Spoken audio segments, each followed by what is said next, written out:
He's pretty cute, eh? Yes, he's gotten so big. He's gotten so big. My little baby's growing up right before my very eyes. Right before my two big balls in my head. Morning. Good morning. How are you? I know, he was basically the size of an orange. Soon he'll be required to pay taxes and be in the reserves. He'll fight for his country. He'll fight me for his country on a day-to-day basis. He's so feisty. He's constantly attacking me. Good morning. It's so nice to see you guys. How are you? They have sheep? Man, why is everybody else's military so cool? How are you guys today? Oh, Lars, it's so good to see you. Thank you for passing by. I hope you're having a wonderful time. Have a good sleep. Good morning, Psychart. Hi, Rhino. How are you? Good morning, Crim. Good morning, Rose Chains. Oh, can we get a shout out for Rose Chains Creations as well? Please and thanks. Hi, Cat Fan. I already told your mom. I already told her. She's on speed dial, and all I had to do was press a button, and she was there. And I said, Mrs. Cat Fan's mom. Cat Fan's in my chat right now, and it's Bigly where he is. And she said, "Oh, that little Cat Fan." And then something about rolling up a newspaper, and she's gonna whoop your ass with it when she sees you. Something like that. Good morning, buddy. Good morning, Rubes. How are you? I knew my boy Rubes would recognize the music. Nakia, hello. Thanks for the alert, Batmat. The alert? Thanks for the alert. Lurk. I don't know words. Hi, Beach. How's he gotten so big? Great question. It just happened so quickly. Booster, thank you for resubbing. 13 months. Thank you so much, Booster. You just boosted my mood. Thank you so much. Maybe we could get some frogs in the chat. I don't know if you guys are feeling loving and wonderful as you often are. Some frogs for 13 months? Seems like a good deal to me. Thank you so much, Booster. Okay, let me see here. Tired as fuck, but we press on. You got this. You've got this. I believe in you. Zell, good morning. How are you? Hi, Jenny. How's it going? Long time no see. I hope you're doing well. I feel like it's long time no see with so many of you, which is a me problem.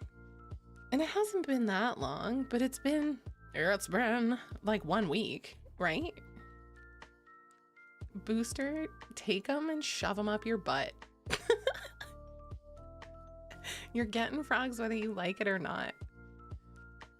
Get frogged, nerd. Hi, Haunted. Hi, Hot Ned. Stupid, sexy portrait. Sandolph, hello. Good to see you again. I'm sorry. Aw, it was really nice to see you. Thank you for popping by. I'm doing good. Whoa.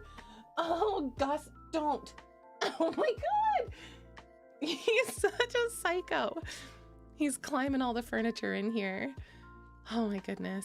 Thank you, Samdolph. I hope you have a really good day. Hey, bitch. Lanky, it's so good to see you. Hold on, can I show? Oh, just kidding. He's gone. No, wait, come here. Oh. Whoa, he's like lightning. Stop. You can't play with cables. Holy shit, he's active. He's an active boy. Oh no, that's okay, Jenny. I haven't had much of a good schedule lately to follow anyway. I make it difficult. I make it real hard.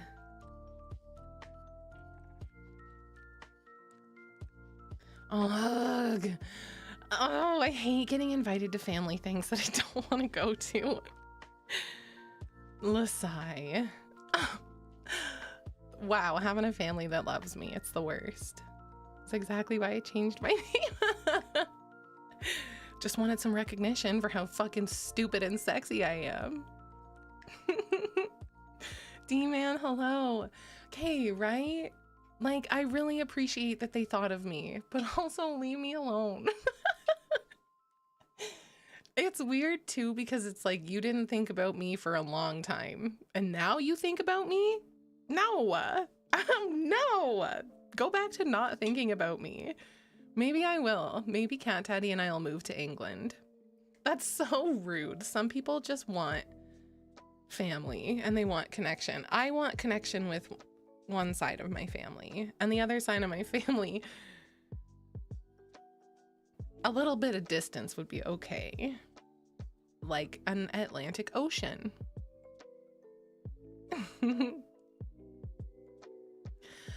Ah, exactly, Jenny. Exactly. And sometimes for myself, I feel like some of my big accomplishments I've made, I can't really talk about. And then I'm just like, oh, you know, nothing. Hey, Kat, how are you? Oh, I'm fine. I'm good. What's new? Nothing. Nothing. But that's a me thing. That's a perspective thing. I could just say it. Oh, Jenny, yes. When you don't actually when you don't actually have something to like update on, I know that feeling too. Hot dogs in jars. Are there any English folk in the chat that can confirm this? That's a war crime. Wait, pre-cooked hot dogs? Pre-cooked and then they're in the jar in the hot dog water? Or like, oh wait, sorry. No, that's the right way to phrase it. Pre-cooked. What? Wait a minute, hold on. Did I just come up with a language loophole? If it's pre-cooked, it's been cooked in advance. But what if it's pre-cooking? It's not been cooked yet. What's up with that?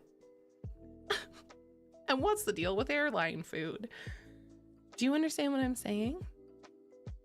True, most hot dogs are pre-cooked. That's true. As a child, I was dunking glizzies down the whoa. I was just eating glizzies raw. I didn't mind eating a raw hot dog as a kid because it's edible. Good point. Not sausages. Don't eat raw sausages. That's a bad time. But do you get what I'm saying when you say the term pre-cooked? Wow, and stored in the hot dog water? Is that so true, Lanky? Do you have any? Stop it. Do you have any jarred hot dogs right now at your house? Can I come over and see them? Oh, you little devil. You leave my mother out of this. My mother is a good woman, a God-fearing woman, a married woman. You better take her out for dinner first, at least. Belzar, hello, welcome in. How are you? I can't believe you guys store hot dogs in a jar. They can them? No, that's something else, isn't it? Tiny wieners in a can. What are those called? Vienna sausages or cocktail wieners. Is that what you're talking about? Little smokies? Yes, yes, Dorothy Cattooth is a saint. I'm gonna take her out for a nice seafood dinner and never call her again. I love when I have a reference and it gets picked up on. That makes me so happy. Plum Rose skinless hot dog. Kohl's is a bookstore here. Skinless. Stop. What? Skinless hot dogs? What keeps the meat in a log if there's no skin? How do you keep the meat logged?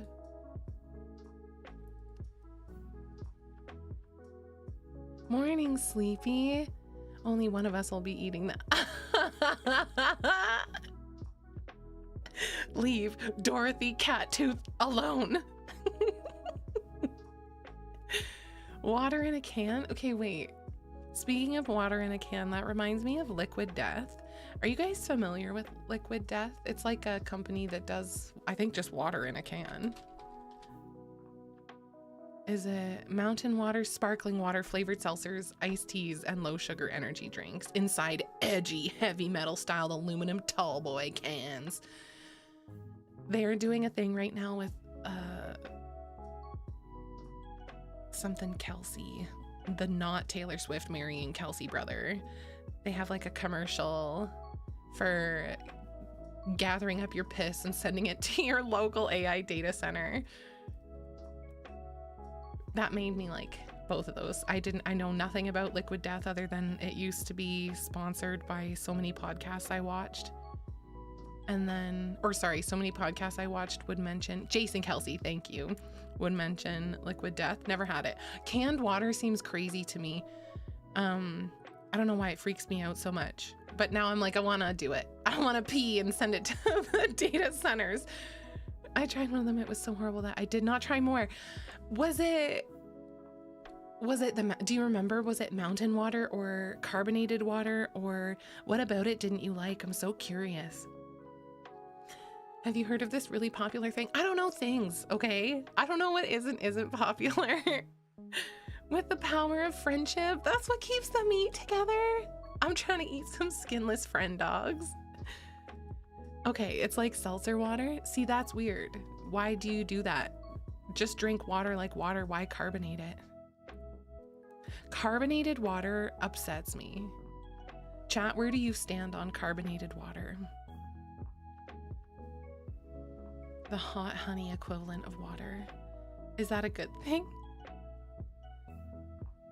Compressed meat chunks like a hamburger patty. Compressed meat chunks is what they called me in high school. Just kidding. It was skinless hot dog, actually. I don't like carbon, so no. Okay, carbonated water is awful. Is it? Oh, and it's not just water, it's flavored. Carbonated water, even flavored carbonated water, it tastes so empty to me. Like non-carbonated normal water is the only thing that really ever quenches my thirst, is just like normal water. And whenever I have like a flavored water, it feels empty. Like it feels like it's so close to being a juice, but it's not. And then my mouth is disappointed. That's kind of how I feel about coffee. Like I want baconated baconated water. Oh my God. Officer, there's been a terrible crash. This woman here was holding onto her water and this man here was holding onto his baconator, and they crashed even into each other. And his baconator went into her water and her water splashed all over his baconator, and now the water's all baconatored and it's delicious. And it's tragic at the same time. Okay, I'm all over the place. Carbonated water makes you feel better? Okay, all right. I am glad that you like it. I'm always happy when someone likes something, because I'm here like, I'm not like it's trash, it shouldn't exist, but I'm here like it leaves me wanting more. So I'm happy to know that not everybody has that experience, because then if we all did, what the fuck would be the point? Guys, I'm going after big carbonated water today. I mean, it's just consumerist slop, not as bad as matcha, but it's still bad. I can't with matcha, but it is good for you. See, at least, like, what are the benefits of matcha? It has antioxidants, natural caffeine, the amino acid L-theanine. Drinking it helps protect cells from damage, provides steady mental focus without coffee jitters, and may support heart health and metabolism. So that's awesome, but it tastes like I got kicked in the mouth with a dirty boot. I'm like, don't do that to me. I'm nice. Don't kick me in the mouth with your dirty dirt boots. Do we have a lot of matcha fans in the chat? The lizard aliens next? That's a big ask. The queen is already gone, so that's one. That's one lizard person down. That's disrespectful. She was probably, well, I don't care. Hi, how are you, Slipknot? How's it going? Do you like matcha? Rose Chains, matcha fan? Okay. Do you like it on its own? Or are you, when you have matcha, do you have, so like if I go to Starbucks with my friends, with my friend Lily, you guys don't know her. She's super exclusive to just me. Lily and our friend Tara, if we go to Starbucks, they'll get like a matcha drink and it has like other stuff in it. Like, I don't know how they do at Starbucks, lots of stuff, but it looks very fancy. And it looks like, because there's this like cherry stuff in it or raspberry stuff, that looks like it would be really good. It is similar to it. Okay, it's a fine green tea powder. So it is akin to green tea, although I've never had a matcha that wasn't thick. So is that the difference? Is it thick green tea? You know, I like it thick. Thick! I like my tea thick. Feeling a little bit low, but I'll be okay. Fair. Matcha, I had a matcha lemonade a few weeks ago. Oh, how was that? Matcha lemonade. LaCroix is terrible. Okay, wait. How do you pronounce it? I would have thought it was LaCroix, but I watched Good Mythical Morning and they would do a lot of challenges involving LaCroix and they called it that. How would you guys pronounce that? It's terrible. It was so big on campus when I was in college. It just tastes like nothing. Yeah, that's how I feel about craw. That's how I feel about really any like Okay, hang on. I don't mind flavored water. For some reason, if it's flavored with like Crystal Light, and maybe that's because that's how I grew up. My mom would always put Crystal Light packets in her water bottles for baseball. Crystal Light has flavor. Now it feels like I'm drinking juice, you know? But carbonated anything, and it's not pop, it leaves me wanting more. LaCroix? Oh, LaCroix. Yeah, okay. LaCroix. Hi, Antonio. Hi. I'm good. How are you? Crystal Light, big spender. Is that shit expensive? I grew up with Crystal Light. Wasn't it so good? I used to drink so much. I used to drink. Wait, am I getting trolled? Don't. I don't know how to tell my troll detector is off. It's early. Crystal Light. I used to really like the lemonade kind.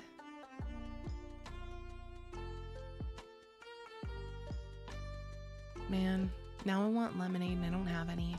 And I'm pissed. Sassafras sweet tea. That sounds nice. That you make yourself, really? What's in sassafras sweet tea?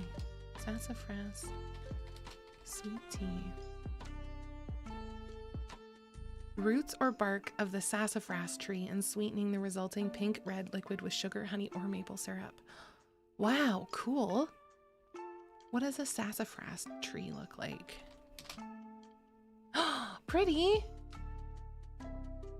I like that. That's cool. That's how I say it. If it's wrong, then oh well. Love that. Okay, love that. Wow. Don't worry. I will take him out back and punish him. Rubes, let's go. How dare. Night Dweller, thank you very much, by the way, for the 5-stream streak. Lemonade with a skinny mix syrup's the only thing I drink other than water. What is the skinny mix syrup? Is that like another flavor additive thingy? Yes, the lemonade Crystal Light, right? I'm glad I got some dogs in the chat who know what this is about. Sarsaparilla. Good evening, Emerald. Emmy, how are you? It's always nice to see you here. Oh my god, Crystal Light walks so Miu could squirt out of its little squirt bottle, of course. Cat Daddy calls those squirt? No, squash. Squirt? Squish? Thank you for the biscuits, Antonio. I gotta unmute them. The biscuits? The Pats. Was that Pats? It was biscuits. Why couldn't we hear them? Maybe next time. I've refreshed. Thank you both for the head pats and the biscuits, though. Oh, right. Okay. Cordial? Lime cordial. Lime cordial. Is that something you would add to alcohol?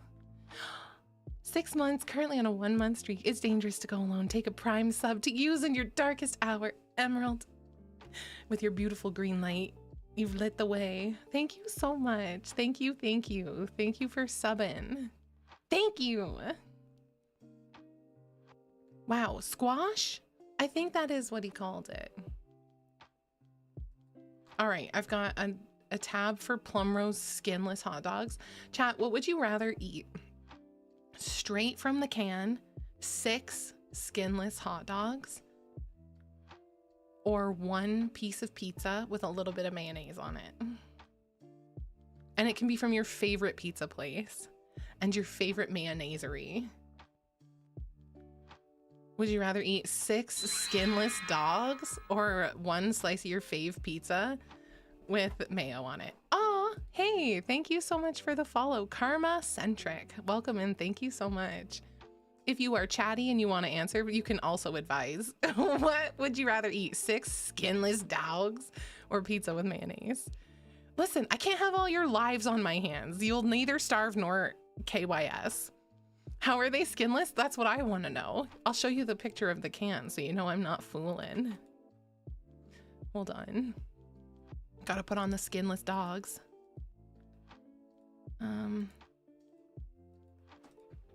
Gus. Gus, I'm trying to show off these skinless dogs. Can you calm down?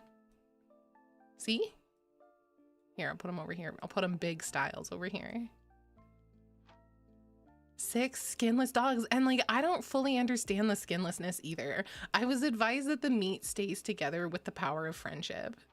Neither. You're not starving. I will put my fingers in your mouth and forcefully open your mouth, your gaping maw, and put food in it. I'm not letting you starve on my watch.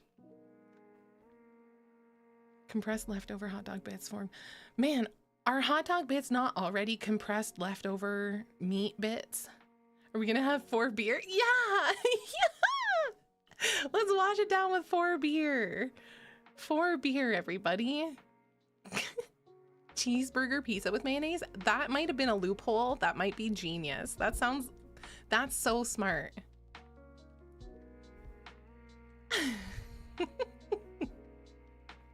It's 6 per can, yeah, so you gotta open your mouth wide and take all 6 at once. Cat fan, thank you so much. Thank you for the 100 bits. Man, 100 bits closer to me changing my whole handle to Cat fan fan. Thank you so much. Hey, can we get some frogs in the chat for Cat fan, by the way? Anybody who's still here in the ad break? Spam some frogs in the chat for the fan of Cat. I'd rather either of those than any form of matcha. I'm not drinking a fruity slide tackle. Wow. Wow. You know who is subbed? Probably all the other mods. Wow, Lanky, you don't follow me on Twitter and you don't subscribe to my Twitch. That's okay. That's okay. I'm just teasing you. Egg and mayo on pizza. Whoa. See, you think I'm freaky. You Australians are freaky. Where do you guys suppose the freakiest freakies are from? By country. It's not racist, by the way. Seems like a risky question. Ruben! Oh, Rubes! Look at that. Incredible. Can we also get some frogs in the chat for Rubes, Mother Mod, taking care of all the other baby mods, aka Lanky. Wait, Ruben, you are older than Lanky. You've taken him under your wing and ensured his subscription to my stream. Thank you so much, Ruben. Fermented shark? Huh? That's crazy. I'm saying India based on population. Most populous countries. India? I wasn't sure. I think we've done this before. India and China are very close. India being 1.47 billion and China being 1.41 billion. And then the next most populated nation after China at 1.41 billion is the United States with 349 million. Canada's not even in the top 10. That's crazy. Interesting. Learning. Also, Haunted said that the freakiest of freakies are in India. Racist.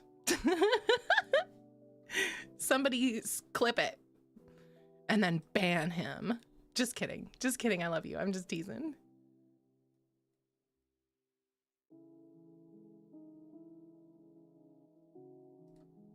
Did you notice we brought the fish phone back, by the way? I don't know if it works. It's working? Nice. Okay, cool. The fish phone is back for anybody who wants to go fishing. In a little bit, I'm gonna do some cozy gaming. That's my plan for today. I guess oh wait, I'd be interested in trying a pizza that actually had octopus on it. Really, eh? Octopus. I can't imagine. Grantel Beard, hi. Thank you so much for the subscription. Thank you. Thank you very, very much. Welcome, hello. Yeah, we'll do some cozy gaming today since we didn't get a chance on Mom Day. Wait, why do hot dog packages come in packs of 12 when I can only fit 10 in my ass, please? Ah, what a funny and crazy statement to say, and a complete statement at that with nothing else at the end of it. So you can only fit 10 in your ass, Sleepy.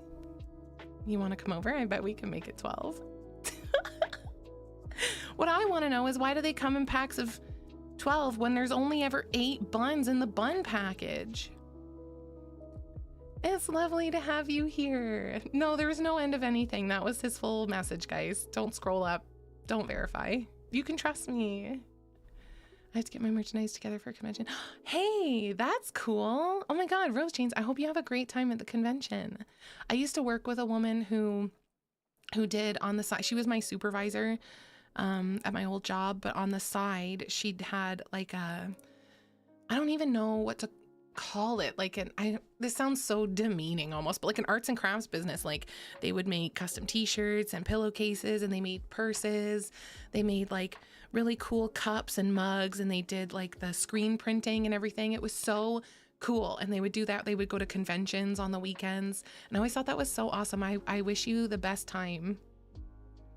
Yeah, some cozy gaming with Doom. We're playing Doom today. We're playing League today. We're keeping it cozy styles.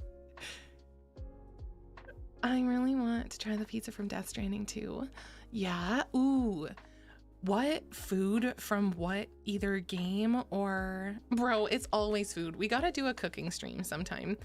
What food either from a game or like an animated franchise do you want to try the most? Oh my God, I won't stand for this blasphemy. I can fit more than 10 in my... That's what I like to hear. Oh, we should play Doom. I want to. Maybe not today, but yeah, I really want to. It's been on my list. Hi, goats. Hi, how are you? Good to see you. Also curious why hot dogs come in packages of 8 when buns only carry 6. It's like there's never enough buns for the hot dogs. It's actually bullshit. It's bullshit, and it's a ploy to make you buy more buns or more hot dogs. It wouldn't be Mom Day if I didn't go off on Megacorps on big hot dog and big bun for fucking us in the grocery store. Oh my goodness, Whiskey, hi. It has been forever. It's so good to see you. How are you? Simpsons giant donut. Ooh, I did always think the Simpsons donut looked so good. So good with that pink drizzle and the sprinkles. Thirsty as fuck, so I'm saying a chug jug from Fortnite. A 5-liter bottle of blue stuff. A chug jug. Willy Wonka's Chocolate River.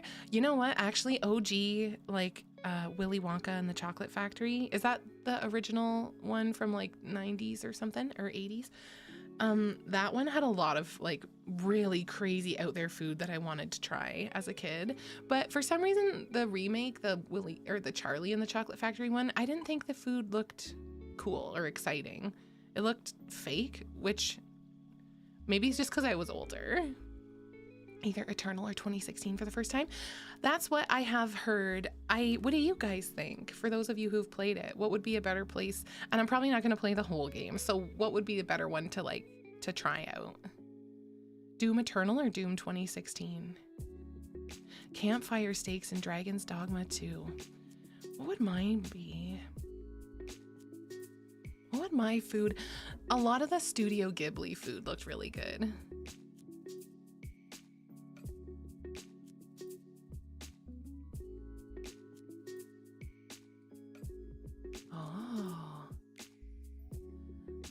Oh my God, I never made it to this. Oh, because I never played Death Stranding too. Oh my God, I love this. The little pizza scene, this is so cute. I don't know, but there's octopus on it. There's octopussy on that pizza. Ah, that scares me, which is weird because I like, what's it called? Calamari. But I don't want to see a whole octopus. Thank you guys, by the way. Thank you for the level 2 hype train. A devil fruit. Ooh, yeah. 2016? 2016 is a good intro. Nice. Okay, that's the one I'll try then. You're not going back to the store to get more buns or hot dogs. They fuck you at the grocery store. It's a fucking travesty is what it is. Sad IG edits of dinosaurs should be... Oh, sad fucking edits of anything should be disallowed. It's... give you a big hug. I have been sucked into so many sad edits so many times, and also thirst edits, and I'm like, stop. Stop making me have the biggest crushes on fictional characters. I left this in my past for the most part. Boy, do I ever get what's that word for when you limerence? Is that what it is? Define limerence. An involuntary state of intense romantic obsession or infatuation with another person. Is it limerence when it's a fucking fictional character? I get major limerence for fictional characters sometimes. Make sure you have a lot of gravel. I see. Oh God, good to know. Good to know. Where's your Tumblr page? Deleted way too long ago. Dark Ages is fun, more lore heavy. Okay, and slower paced. Fair.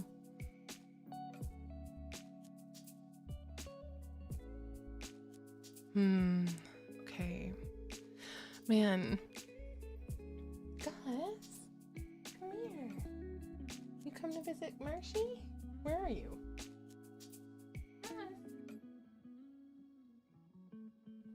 Oh, hi, Marsh. You guys want to see Marshall? Want to see sweet Marshy? Alias, hello. Just stopping by before work. Say hello. Nice to see you. Thank you so much. Hey, if you're still here, do you stream on Twitch? I'll give you a shout out if you do. I hope you have a good day. Not supposed to be getting crushes on fictional characters. Don't let anybody tell you you're not supposed to anything. You can crush on whoever you want. Me, I make myself sick. I fall in love with not real things so hard that it hurts my stomach that it can't be real. Do you know what I mean? Marshall Mathers. Get him a cool bandana. You know what? I totally missed out on... Okay, wait. The new Avatar movie, is that Avatar James Cameron Avatar or Avatar Airbender? Is that a thing? Is that the thing? Gotcha. Okay. Well, you guys, if you want, you could check out my friend Alias Sounds on YouTube. A shout out won't work, of course, because it's just Twitch things, but the YouTube side is always searchable. It was nice to see you. Thank you for popping in. I do hope you have a really good day. Oh my God. I watched, yeah, I did see that. Hayden Panettiere. That's very sad. That's very sad. I have thoughts on that, but I don't know. You know? I think it's interesting that like less than 6 months ago, she was opening up about being handed off at a young age to a fucking very popular, prominent British musician or artist at the time by a female she thought was a friend. It's interesting that 6 months after she opened up about her experience that she would be dead. I feel like that happens very often, but also she struggled with mental health and stuff. I don't know. I wasn't there, but it's pretty fucking crazy, isn't it? Yeah, allegedly James Blunt. It's so crazy. It's very sad. She was very young. Really sad. Excuse me. Aw, Booster. I know I forgot she was in it till I saw one of the posts being like, you guys know Hayden from Heroes, or you know Hayden from this, but I know her from Until Dawn, which is like, how did you get that far? Yeah, or Kingdom Hearts. How did you get that far into her discography without ever seeing anything else of hers prior to that? Seems so crazy to me. She was in Malcolm in the Middle, Heroes, Nashville. Very crazy. Oh, good call. I will hydrate. Okay. A Bug's Life. Yeah, Dottie in A Bug's Life. Aw, yeah, it's really sad. So it's so weird when like a celebrity dies. It's so weird, right? Like, I bawled my eyes out when Robin Williams died. I never met him, but it was so heartbreaking and so sad, and the way it happened and why it happened is fucking sad. And there's been so many celebrities, especially recently, where there's been questionable aspects to, I don't know. It truly is Mom Day when I'm getting in on this stuff. Hi, Chad, how are you? Oh, I'm happy to be here though, by the way. I'm sorry I missed you guys on Monday. My dad's been going through some stuff in the last couple years, and man, Sometimes I bristle. Yes. Oh my God. Bring It On and Step It Up. Fuck. She was funny in that. And I know her crunkin'. Man. No, Cookie doesn't still work. I really gotta find someone to rig my little beef so that those will work again. Yes, Wargren, yes. When you have someone who brought people so much laughter and joy, and then to find out that they were just not okay themselves. But Spencer died, that's legit. Or that's one of the only times I legit cried. Who? Hang on one second. Bud Spencer, that's a familiar name. Aww. I don't think I knew who that was, but he looks so nice. Yes. Oh, I'm really glad my dad's home too. I'm really close with my dad. If you've been around the community for a while, you've probably heard me talk a lot about him. My dad is like a major, you know, I would have said crazy conspiracy theorist a couple years ago, and now I'm like, there's some things that my dad's been on about for a long time that are coming out now as being like true or suspected to be true. And a lot of people in my family like did not want to associate with or talk to my dad as a result. My dad's been through so much fucking trauma. I've talked to him so much on the stream. He's really cool, really fucking smart, awesome. I love my dad. I love him so much. It's really hard. This is the 4th time in less than about 2 years that he's been hospitalized. His girlfriend called me while the ambulance was arriving. So it was very, I don't know, man. It was a lot, like hearing the sirens and hearing the paramedics. And it's not something I'm unfamiliar with, but it is something I'm unfamiliar with when it's my parent that's being seen to, you know? So that was a lot, and he was crying and asking for me, and that was a lot. But everybody always goes on about how like, oh, American healthcare is so bad and this and that, the other thing, and we should have healthcare like Canada. And man, I gotta start researching healthcare in different countries because it's not that fucking good in Canada. Like 2 years to have the same issue ongoing, and the only time he gets any fucking assistance is when he is on near death on the floor. And then they released him less than 48 hours later.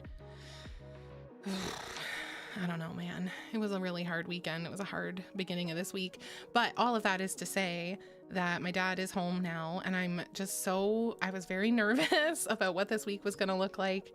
And I got a lot of work done yesterday, and I got to talk to my dad a lot yesterday after he got back. Excuse me. And that made me really happy, and I'm really happy to be sitting here and hanging out with you guys and talking about this stuff. I was really scared on the weekend that everything was going to look a lot different. Robin Williams, Leonard Nimoy, and Alan Rickman. Right? Robin Williams and Alan Rickman got me in a big way.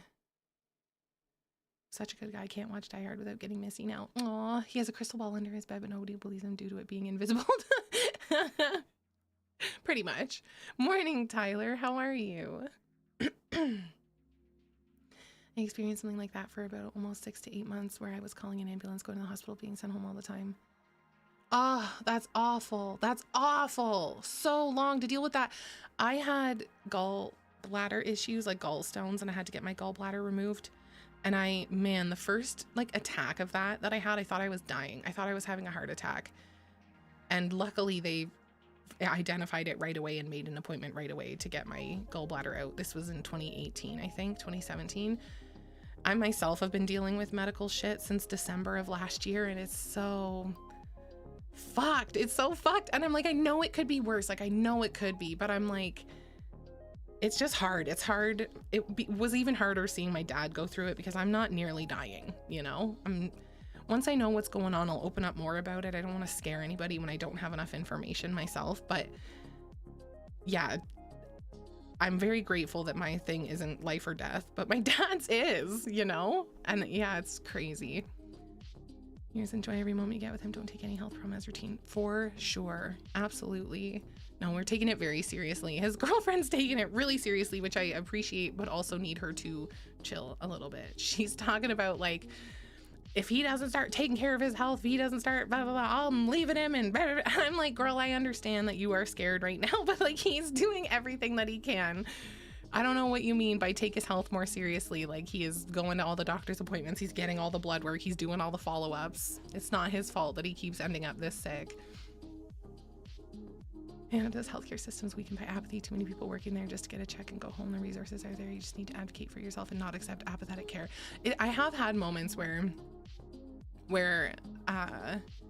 I felt my doctor was disinterested and was like, it's not that much of a thing. Like, I've had moments where I have had to push for myself. My best friend had to push aggressively for herself when she was in labor during COVID. It is, you're right, there is a lot of apathy. That, unfortunately, that's just like the side effect of working in these fields sometimes, you know, like overworked, underpaid. It's crazy.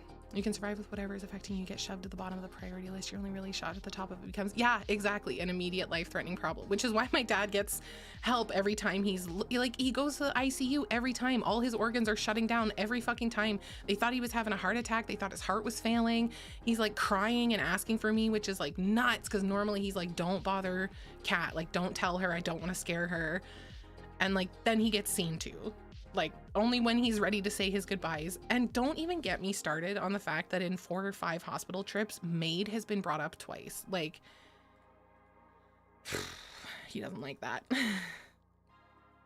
I thought I was going through a heart attack. Finally got to the point where I was so sick and tired of going to the hospital. I just started laying on the kitchen linoleum on my side. That's so awful, man. I totally know exactly what you're talking about though. Oh, I remember I was ripping all my clothes off. I was having this like burning sensation inside my chest, and I was like, maybe it's heartburn or something. Like, I don't know what this is. So I started eating a bowl of cereal, which I don't know. I didn't Google it. I was just like, milk. Like, I wanted milk inside me to make the burning go away. And then I was eating maybe like 3 spoonfuls of cereal, and then I was sweating and I was hot and everything hurt, my body, my skin. So I'm taking off all my clothes. Cat Daddy's like, are you okay? And I'm like, no, I'm having a heart attack. I thought I was fucking dying. I'm like peeling down to nakedness. I'm laying on the bed, shaking. He's like, what do I do? I'm like, I don't know. I need to get clothes on if we're going anywhere. That was nuts. I'm really glad that you finally eventually got help, because that was the scariest thing I've ever dealt with personally. Aw, that sucks, Booster. Oh, fuck. Medical issues are just like one area where I have so much like frustration and so much empathy at the same time, because like I've dealt with shitty nurses, I've dealt with shitty doctors, I've sat next to shitty 911 call takers, and I know how they got to be shitty, so I can just imagine how nurses and doctors get to be shitty. But it's like, you quit, go away if you can't do the job and take it seriously, you know? It's such a big thing. Anytime I start thinking about like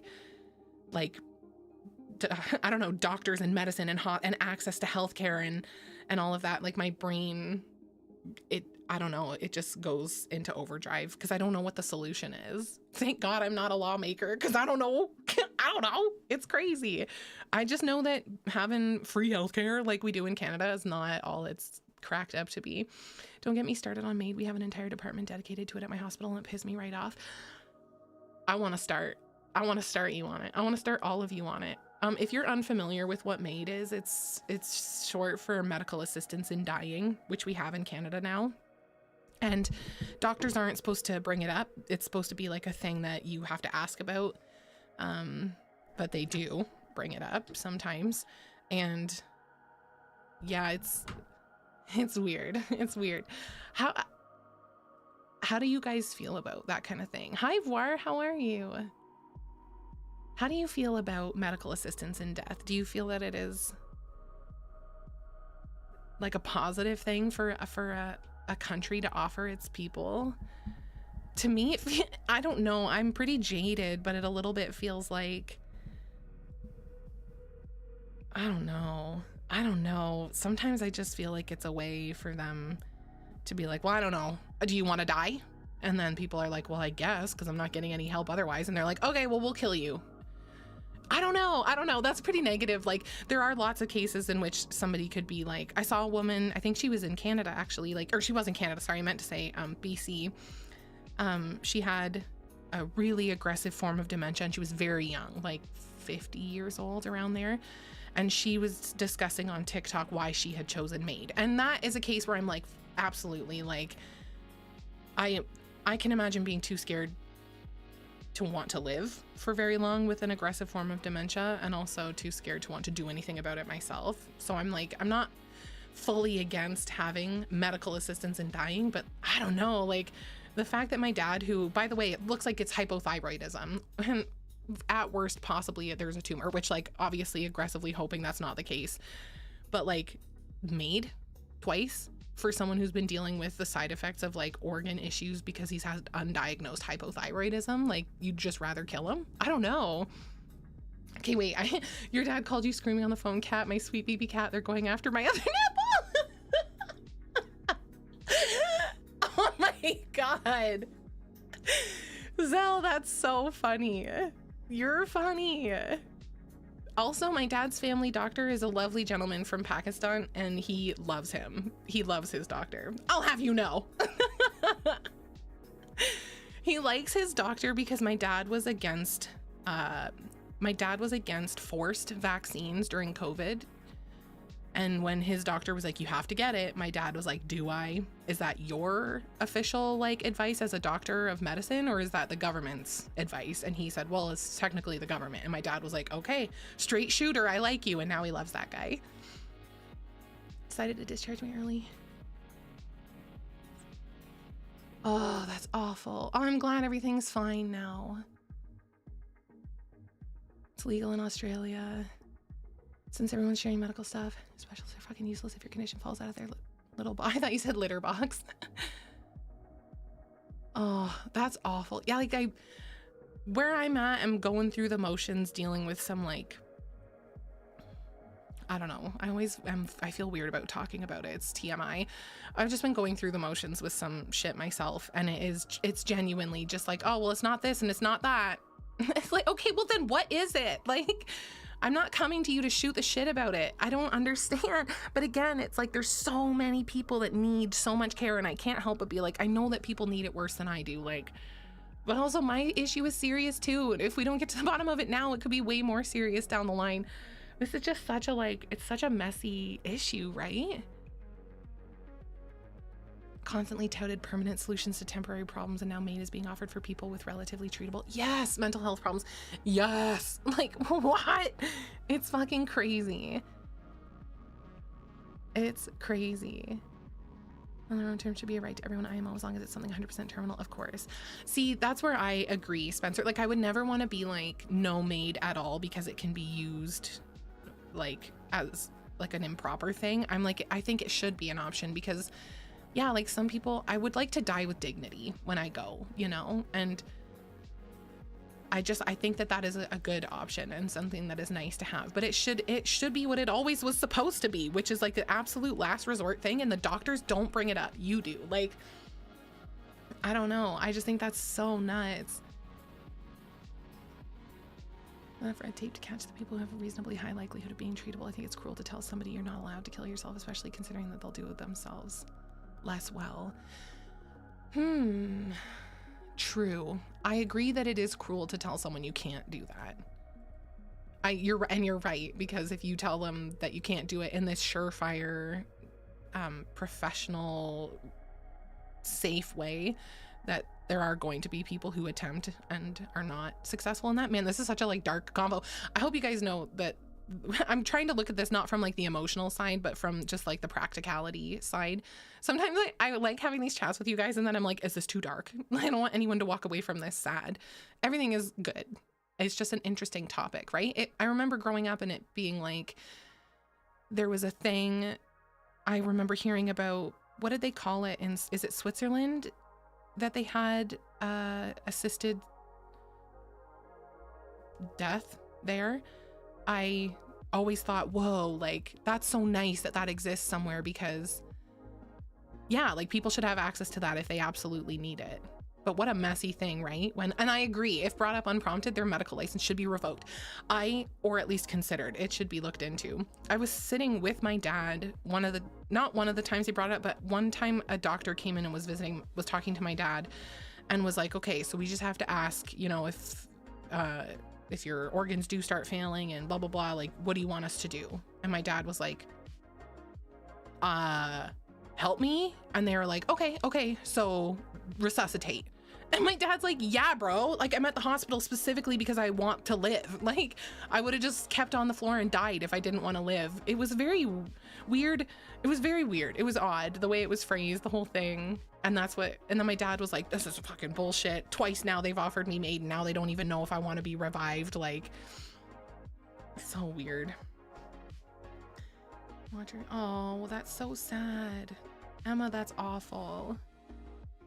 Sad because of a topic not this. Stanley, don't be sad. Have you tried being happy? I'm just kidding. That's such a cunt response. I'm just teasing. I hope you're okay, though.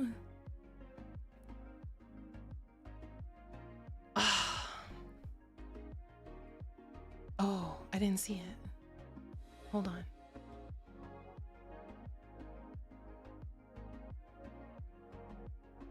Oh. Maybe, Zell, it didn't come through. You got a broke leg? I'll take you out back. Yeah. Oh, told her she has to be on hospice.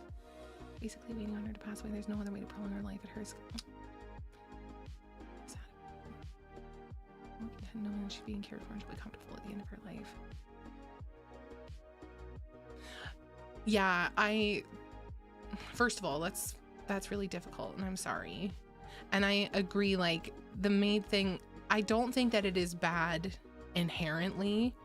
I think it's just unfortunate. It's not really being practiced the way that it's meant to be, you know? I think that it is nice that it is an option, and it should be like a last ditch effort, sort of like, yeah, like help someone who's in pain thing, not just like, sorry, I'm getting distracted by other messages and reading.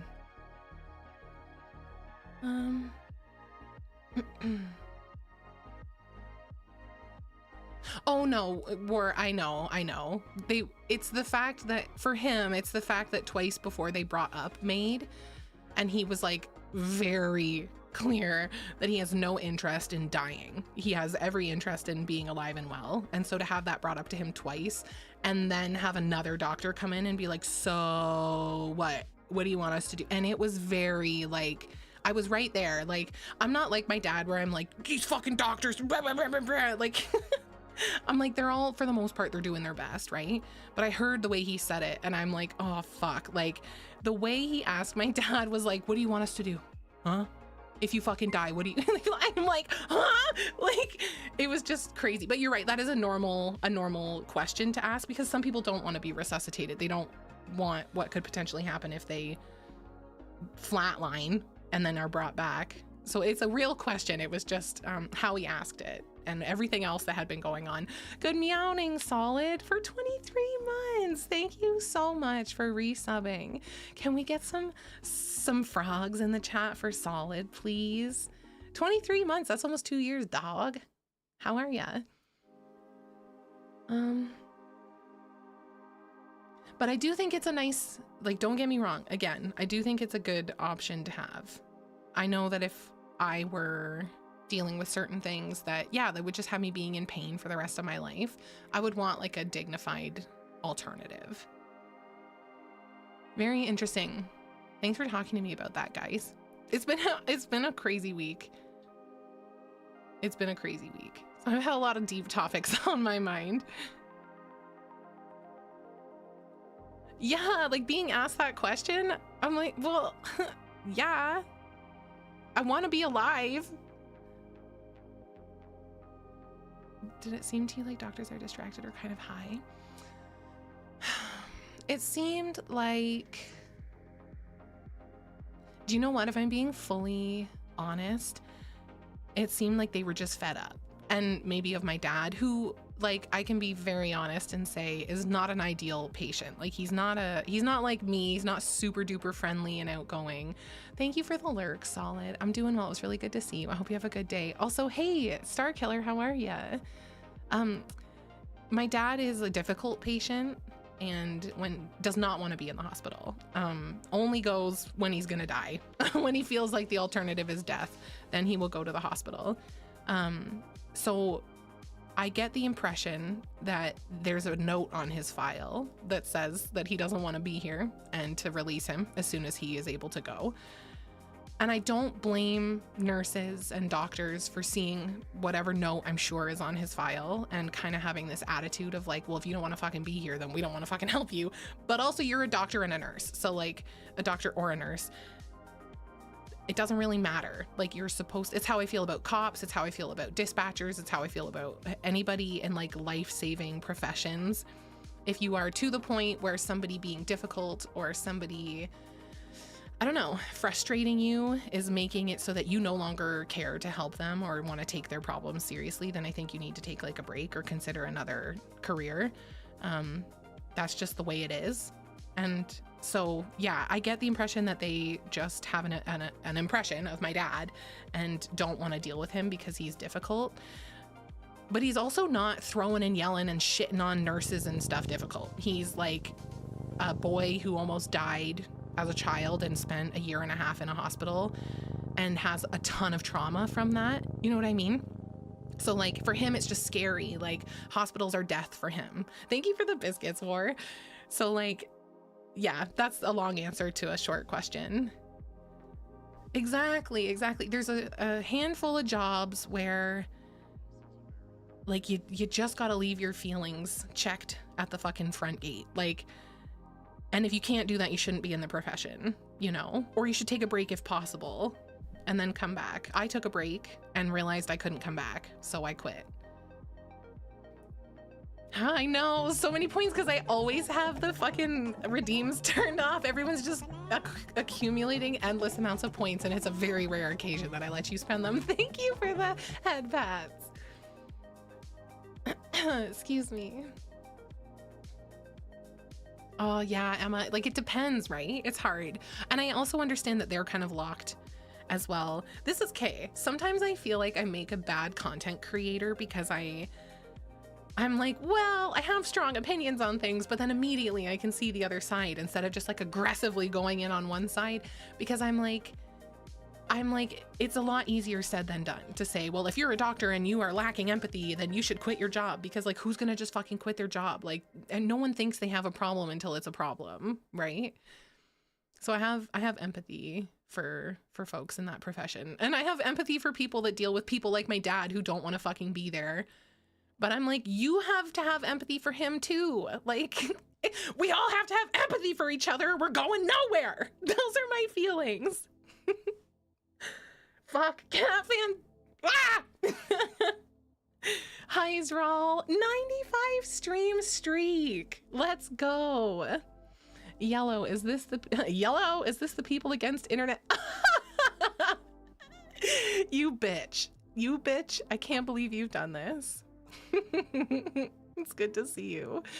Hi. Okay, the context, Star Killer, is I brought up MAID, which is medical assistance in dying or in death, which is a thing that we have in Canada where it was meant to be that only if you are terminally ill can you access this service where you could have like a dignified death with the assistance of medicine, right? Dope, 26 months, thank you. Let's go. Thank you so much, Dope. And in talking about MAID, I was discussing my dad who has ongoing health issues. But the reason I canceled stream on Monday was because he was in the hospital. And the doctors, I believe, have a note on his file that is like, he doesn't want to be here, so release him as soon as possible.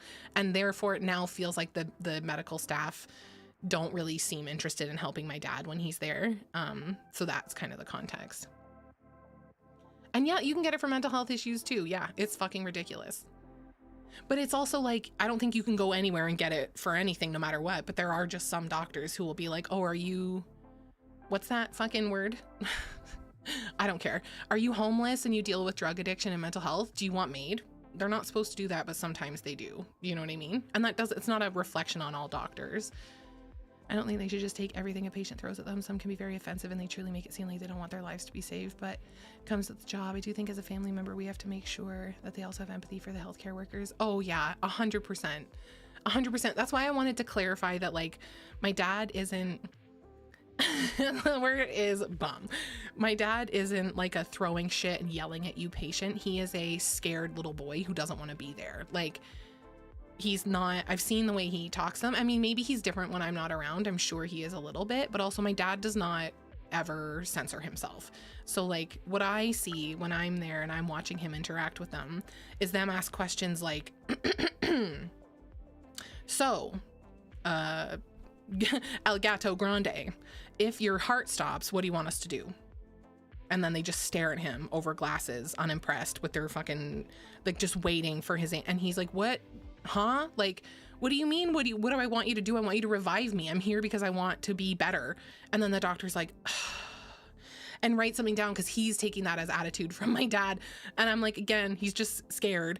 And then to my dad, I'm like, it's all good. Like, he just has to ask, like, they got it. And he's like, well, I've been here fucking how many times in the last couple of months? Like, they ask me every fucking time. And I'm like, your decision might change. Like, I don't know. But I do agree that it is our responsibility as like the healthier individuals and the advocate for the family member in the hospital to be that like bridge, to be the olive branch as well, because I'm sure my dad has had moments that I haven't seen. I'm not saying he's a saint by any means, but I just know he's not the worst of the possible patients. But it is definitely a thing that, like, it's just everybody's just for the most part doing their best, and it's a lot easier if you have, like you said, empathy. I'm homeless and deal with weed addiction. Do I qualify? Come on down. Wait, homeless? Did you mean that? That's so funny. Involuntary assisted dying. Stop. That made me so bad. Meanwhile ago, an old homeless guy did it because life wasn't getting any better for him, and someone made the good point of how the government would rather kill its citizens than help them. Yeah, I saw that as well, Booster. I heard about it, I should say. I don't think I ever watched the whole thing, but hi. I've got a goose in my arms. A little goosey. It's just an interesting thing, you know? And I do have empathy for the doctors and the nurses, because I have seen the way that some people abuse the healthcare system here. And yeah, it's just one of those things. It's one of those things where you start thinking about it too much and then you're like, well, where do I go with this? Nowhere. It's just an interesting conversation. Just an interesting convo. And it reminds me when I go to the hospital, like I'm always nice to the medical staff till they're not nice to me. And then I don't be extra nice to them anymore. Bags are packed. I'm northbound. Let's go. You can meet Gus before he destroys you, before he takes your last breath. He will take your last breath. Fucking bring me back. Yeah, I don't know. What do I want you to do when I die? Throw me out the window. Call it a day. Go home. Go home early. Share one of the ways in which people abuse the healthcare system there. Just like in my experience, there'll be people who are homeless and, you know, dealing with like mental health issues and stuff, and they don't want to go to the shelters. They don't like the shelters because then they have to be near other homeless people with addiction issues and mental health issues who they deem as being worse than them, and instead will call 911 and be like, well, I'll kill myself. I'm just gonna do it. I'm just gonna kill myself. And then you got to send out police and the ambulance, and then you got to apprehend them, and then you got to bring them to the hospital, and then they're in and out multiple times a day because it's deemed that they're not actually gonna. Well, that's the question, Rubes. I mean, it's a very difficult issue, but not the hospital. Like, unless they're like genuinely, you know, thinking about that. But Gus Aid, no, you're okay. But like, where do you think they're supposed to go? Or do you mean that at them? Because I'm like, there's shelters, bro. You don't want to, you can't find yourself in a position right now to get a job, or for whatever reason. Like, this is what I mean. Some of these issues are so big. They're just such big issues, because there really are some people who are just unfortunately cursed with horrible mental health and you know, whatever fucking developmental issues they have going on that make it so that they can't survive comfortably on their own, that are just going to be without aid, without assistance, without support, are just going to be like a weight on the system. And I'm not trying to mean that in like a disrespectful way. It's just like, there isn't really anywhere for someone like that to go. And I've talked about this with Cat Daddy, like that's what we used to have mental asylums for, but we can't bring those back because you can't put a bunch of like under cared for people in a facility and expect the fucking underpaid, overworked staff there to take good care of them. Like, I don't know what the solution is to that, but I know it's not to just constantly go to the hospital because you don't want to go to the shelter. Like, that's one of the ways in which the medical thing gets abused. And similarly, yeah, someone with like I had a student when I worked in residence who cut her finger one time, just cut it. It was bleeding a little bit, but it wasn't anything crazy. And she stamped her feet and screamed in the lobby of the residence for 10, 15 minutes, demanding that we call an ambulance for her. And we did, and the paramedics got there and they were like, this isn't gonna need stitches. And she's like, you don't know that, and made them take her to the hospital. Similarly, we had a girl who stayed with us she was there for about 45 days before she was kicked out of college, who would fake seizures, 3-ish a day. And every single time she would fake a seizure, we'd have to call security for the campus, and then we'd have to call an ambulance. And then she would go to the hospital 3 times a day for her fake seizures. And she was faking it. Like, and she was a fucking piece of shit. But there are other people who are having like real medical problems who unfortunately do have to go to the hospital 3 times a day. Like, I don't know. So there just are people who unfortunately abuse the system. And then there are other people who are unfortunately a bit of a weight on the system, and that's not their fault, you know? No, I wasn't a doctor, goated. I just used to work in emergency services. Criminal law, and yes, mental health is a major issue unless you abuse people's rights and go overboard, authoritarian, and force people into mental health facilities or force meds. You can't really do much. Yeah, it's really messy. Like, there was a famous case in Canada. I don't know if you guys heard about it, but many years ago, a gentleman was released from care. He had been repeatedly arrested for like threats and violence against people. I don't know all the specifics, but I do know that he was released from care, got on a Greyhound bus with a hatchet and decapitated the person sat next to him, and then never went to jail for that, just went into a mental health facility for a couple of years, and then I think has been released since then. And it was just a thing of like, so you knew this person had utterances of causing harm. You knew this person had the means and the desire to harm other people, but you thought, what, there was nowhere for him to go, so we just let him go? And then he decapitated someone on a Greyhound bus. Like, it's crazy. And then I feel bad for that guy too, though, because it's like he was mentally ill, like still a killer, but like, I don't know. True Sphere. Hi, thank you so much. You're so sweet. Welcome in. Mrs. Dr. Professor Cat, thank you so much for the acknowledgement that I deserve, Az. Hi, Azriel. Can we get a shout out for Az? How's it going? And I don't mean all of this to sound so like heavy. I guess like I have Gus sleeping in my arms right now. Bye, Krim. Have a good day. These are just like such interesting issues, especially because they're things that I used to deal with all the time. You know, now I do a different job and I don't have to think about these things, but I'm still aware that it like exists. I become especially aware that it exists when I'm told like, hey, you're gonna need a biopsy, but we can't get you in for 3 months. Like, oh, okay. Okay. Like, that scares me so much. And then I think about all the people who are in and out all the time, and I don't know, it's just messy. It's messy. I got a lot of empathy, but at a certain point the well runs dry. Excuse me. Has a cold and I'm not happy camper about it. Oh, but you're still being brave boy. I'm sorry you're not feeling so hot. I hope you feel better soon. If you don't, you can always come up to Canada and be offered medical assistance and just kidding. I'm just teasing. You can be offered gustical assistance in delight. Gade. Come to Canada and get gade, everybody. Gus assistance in delight. Do you want to see what that would look like? You want to see what getting gade looks like, chat? I'll show you. You ready, buckos? Let me get out of your way here. He's so sleepy, he's gonna be upset with me. Get gade, nerds. Come here, Gussie. Sleepy baby. Gustical assistance in delight. Look up at the camera. Oh, he's so sleepy. Hi. He's camera shy. Come on down, we're getting gay together, chat.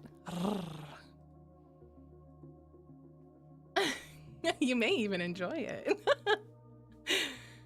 Oh my goodness. I know, he's so big. He's such a big boy. I'll be able to show him to you guys more, I'm sure, in the near future. He's just so sleepy right now. I'd like an info pack. You know what? No, you don't have to be a Canadian citizen to get anything up here. Come on down. Cute as fuck, Gus. Ain't he, Ryu? He's a cool boy. True that.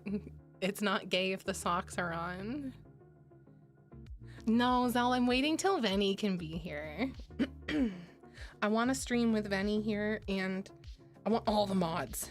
Venny, Leash, Ruben, and Lanky, if they want to be here to do the Pokemon cards. I know Venny does. And Leash, of course. And I think Ruby and Lanky. I don't know if he's still here, but I need the whole dogs here. Guys, he's so sweet. He's just sleeping against me right now. Oh man, the death penalty. Can we talk about it? Yay or nay on the death penalty? Man, I do think there are some crimes, if proven without a doubt, you know, without a single smitten, not beyond a reasonable doubt. And I think, isn't that the thing? Don't you have to have, like, it's like really hard to go for like a death sentence in the US. I don't think we have, no, I don't think we don't have capital punishment up here. My favorite execution method. Hung and quartered, baby. That's crazy. I do see, I think that unfortunately we know that the justice system isn't always perfect, though I don't think it is as you know, intentionally flawed as maybe some audiences would believe. I do think it depends on where you are and what the fuck is going on and who the individuals are. Like, there are some suicidally empathetic judges out there, and then there are also some horrible judges who just want to do bad, you know? But then there's also a ton that are just doing their jobs, and if you can prove beyond a doubt that somebody hurt a child or something like that, then I'm like, bye. But like, can you? I don't know. I think lots of appeals because there's been lots of people proven innocent after they die. And like, that's like unforgivable, right? Like, imagine being killed for a crime you didn't commit. Like, oh, imagine going to jail for a crime you didn't commit, but then dying for it. Like, the fact that you could ever even find yourself in the position of like, oops, we were wrong, makes me be like, ooh, maybe we shouldn't have that. But then it's like, maybe we should have it, but only if it's, again, verifiably true, completely impossible to have gotten wrong. I don't know. Could you hold it? But I don't know. I've talked about that with Cat Daddy. Like, could I take somebody's life? I love these questions. My quick answer to that is maybe, but it would depend on what they did. Like, if someone killed Marshall and had fun doing it, if someone like really like intended to cause harm to my fucking dog, then I would want to. Could I do it and not suffer the consequence of that for the rest of my life? No. Like, I would feel horrible having done it my whole life, but I would also feel such rage for what happened to my dog. So imagine if I had kids, right? Like, and but then I think like I wouldn't be able to do it without feeling that forever. For the executioner for the system, that wouldn't be me. I couldn't do it. I wouldn't want to. A vine of you shooting up a bank. A vine. Should probably execute you, but only if the proof is in vine format. Stop. Do it for the vine. I agree. People should pay for their crimes. It also costs so much money to actually kill someone. Oh yeah, so that's okay. The average span of death row in the United States is 20 years. So for those 20 years, you have to house those people. You have to feed them, clothe them, and bathe them. So you spend billions of dollars on these people. Okay, question. Is it more expensive for someone to be on death row than it is for them to just be in normal jail? Like, that's a genuine question because I don't know. Because I'm like, either way, they're going to be in jail. And like, I don't know. The jails are overrun here. And also people are still getting away with certain crimes and like released on a promise to appear when you know they're not going to appear in court. And I'm like, oh, the justice system is just fucking crazy. Like, that's another thing. Like the medical system that I'm like, it's so big. Like, there's so many problems. And some people gotta go. I don't see how it's fair that you can take someone's life and then you get to live yours out, even stuck in a facility. Then people are like, that's just giving them the easy way. They deserve to feel the pain. Nah, dog, they can just go. Plus, I don't want any tax dollars keeping them alive. I feel a father walks in on somebody causing harm to their child. And you know what I'm talking about, but I'm just censoring my language a little bit for Twitch, which is, I don't know, but just in case. I think he should be allowed to drag that guy out back and just deal with it. And then he shouldn't go to jail for it. Money saved, time saved, court time saved, all of that. But then they say you're not allowed to kill people. Although there are cases of fathers defending their children and then the court being like, well, no, he's not going to jail for that. Like, Athena Strand. Oh, that's...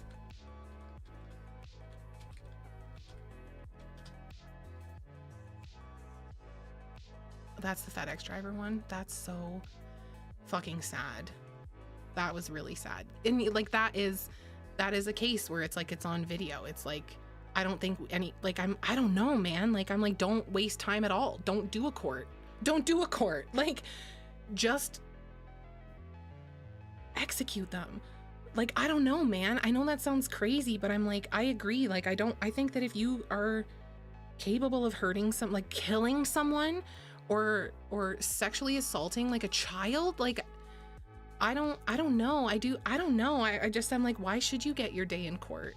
There's no, like, I mean, murder is different, and only because it's like that can be situationally, like, you know, and that's different depending on the situation. But it's a messy one. Okay, the fucking bruh, we gotta watch a whole video on the Lindsay and Patrick Clancy case that's ongoing right now. And also, yes, dude, 1000% support castle doctrine. In Canada, if someone breaks into your home and you cause more harm to them than is deemed necessary for your self-defense, then you can be charged. And that's crazy to me. We don't have castle doctrine in Canada. We have our instructions are to let them take what they want and then call the police, which, like, you know, people are fallible and there are conflicts of interest, and death is irrevocable. Being in prison isn't. No, that's true. I don't think that we should just have, like, do whatever you want, you know, an eye for an eye all the time. Like, it's an interesting conversation. I love having these talks. You enable bypassing the court, you enable bypassing the law. Who decides when something is deserved killing? The government? True, and I don't want the government being the one to decide. We all know how that goes. We all know who genuinely has our best interests at hearts, and it's not them. Ah, Nazil, I greet you back. How are you? Court and jail who don't have money to escape it. I'm not. Yeah, true. Yeah, Canada is a fucking put your face down and your ass up and wait and see what happens place. Just die quietly doctrine. Oh my god. It's okay, guys. The people who are breaking into your houses are the administrators of maid. We don't even have that here. Really, a finger on someone breaking in, we could rack up an assault charge. That's the same. Like, that's so crazy. The flock cameras will fix all of this. Totally won't plunge us into a dystopian Big Brother society. I saw on Twitter the other day that someone found a loophole for those cameras, and it is if you just so happen to have a protest sign up blocking the camera, they can't stop you. You're legally allowed to protest and display signs. And if your sign just happens to be 10 feet tall and blocks the camera, apparently that's allowed. But then you have to sit there forever and block the camera with your protest sign. Flock cameras are icky, icko, icky, nasty, yuck. Get rid of them. Oh, get rid of them in a big way. It's so crazy.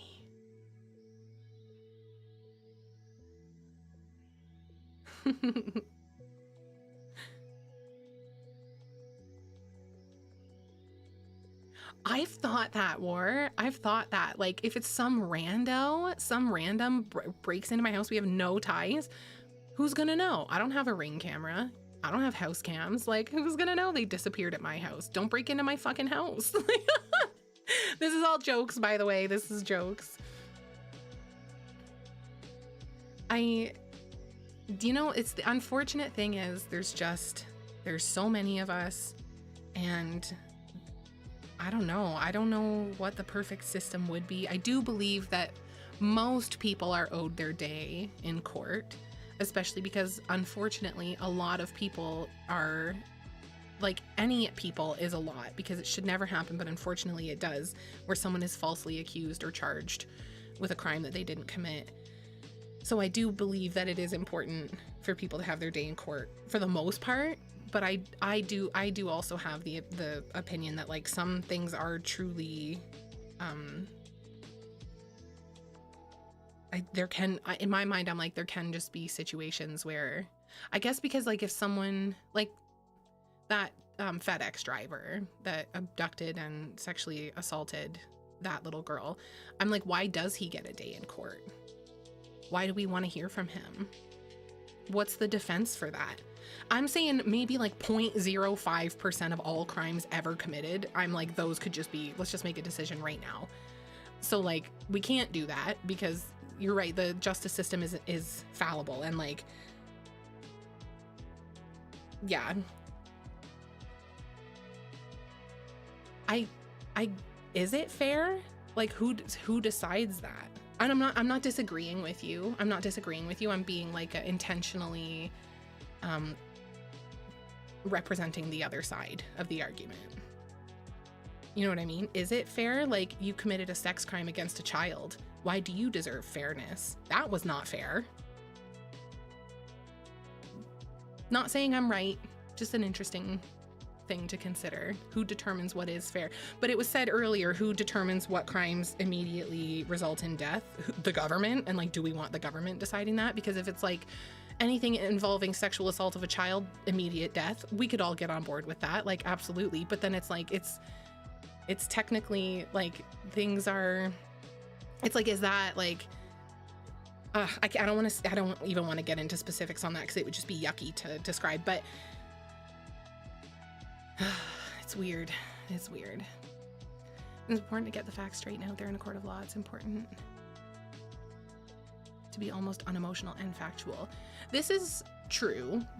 And it is important to have, like, documentation to know, like, what happened here, like, to set precedent for stuff. But it is just such an expensive and time-consuming thing that some things I'm just like, I don't know. I guess I am of the opinion that some things are unforgivable, and if you can prove beyond any doubt, not a reasonable doubt, like if it's like, boom, 10 witnesses on camera, no fucking doubt, like, I'm like, I don't know. I guess I don't think everybody deserves.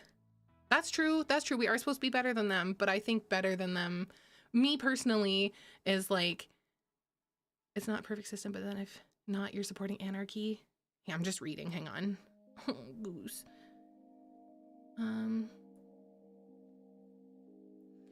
Be interesting is if all the laws and penalties and punishments and all of that were put into AI, and the AI was told to fix it. It'd be very interesting what the AI actually came up with. So the whole concept of justice is blind. I'm a happy guy that does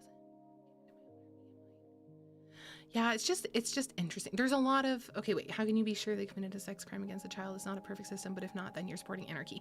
Yeah, and I wouldn't want anarchy. Like I agree with that, but I'm like, I don't know if it's on camera. If it's on camera, it's undeniable. I don't know. I'm like, why go through all the, but then I wouldn't want to be the one pulling the trick. Like I've said, I don't know. It's such a deep convo, isn't it? Like, it's a deep convo, and I certainly don't want to give the government more control over my life than they already have. So that's a valid thing. And like I've said, I wouldn't want to be the one pulling the trigger or hitting the plunger or whatever on the syringe. Like I wouldn't want to do that. So because I'm not willing to do it myself, like, why would I don't know. True. Man, I already can't tell the difference sometimes with AI generated stuff. I'm like, we have almost unrecognizable AI access ourselves. So there's no doubt in my mind that that's a really good point, actually. Thank you for bringing that up. Because yeah, there's no doubt in my mind that there are people who have access to better AI that can create more convincing video. And that is true. And I would sure hate to be shown a video of me committing a crime I never committed and the responding judge to say, all right, death. Like, so valid. Gus agrees.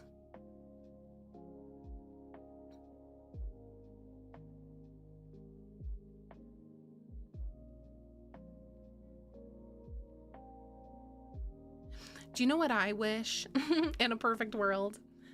I wish that we just had like good ratios of everything. Do you know what I mean?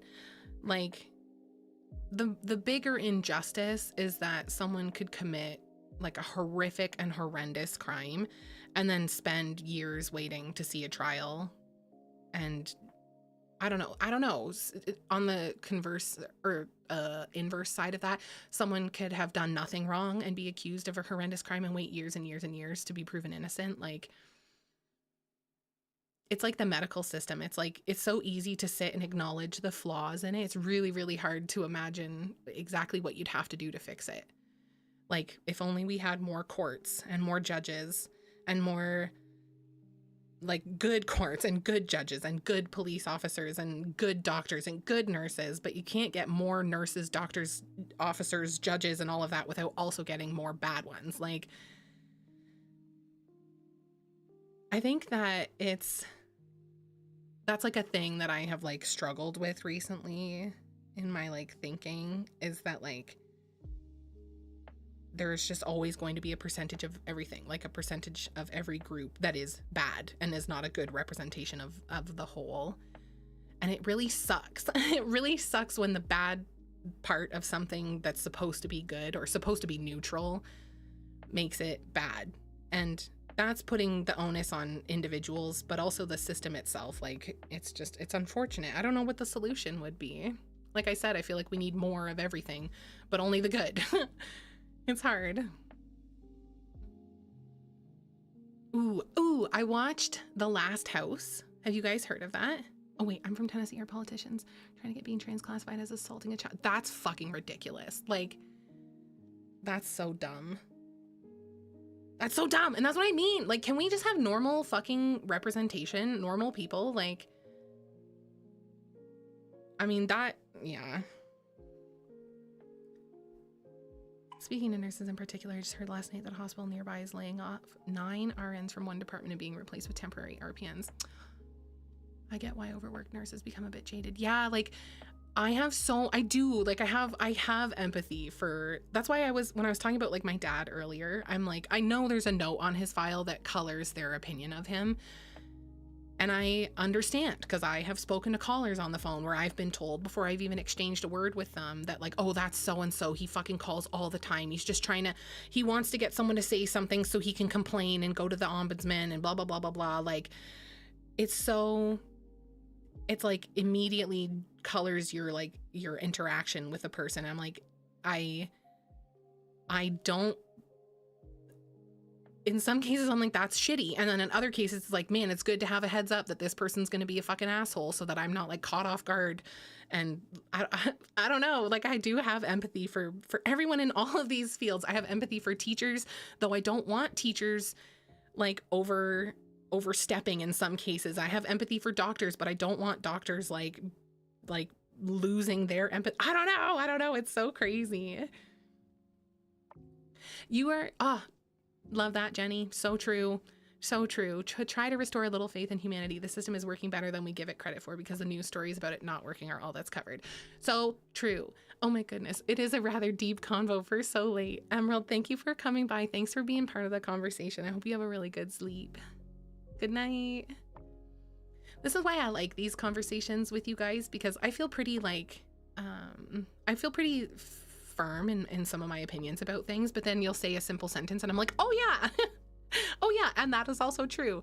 But Jenny, what you just said is true, and I know this to be true. It's why I bristle at like the ACAB stuff, because it is way easier to find instances of things not going right and finding like things that you can complain about in any system, because that's what is human nature. That's what catches views, that's what gets clicks, that's what gets like the attention. So we bitch and complain about everything, and very infrequently do we see coverage of like the really wonderful things that are happening.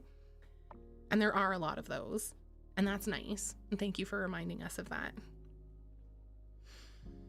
Let me put Gus in charge. Yeah. Oh my gosh. I got him scooped up. Yeah, thanks for being here, Karma. Thanks for being part of the convo. Have a good day. Aw, yay. Oh wait, hold on. What if a father caught his daughter in bed with a boy he doesn't care, like, and hates that he had sex with her at all? Then he's like, he was assaulting my little girl, so I shot him. You don't need evidence. I'm a father.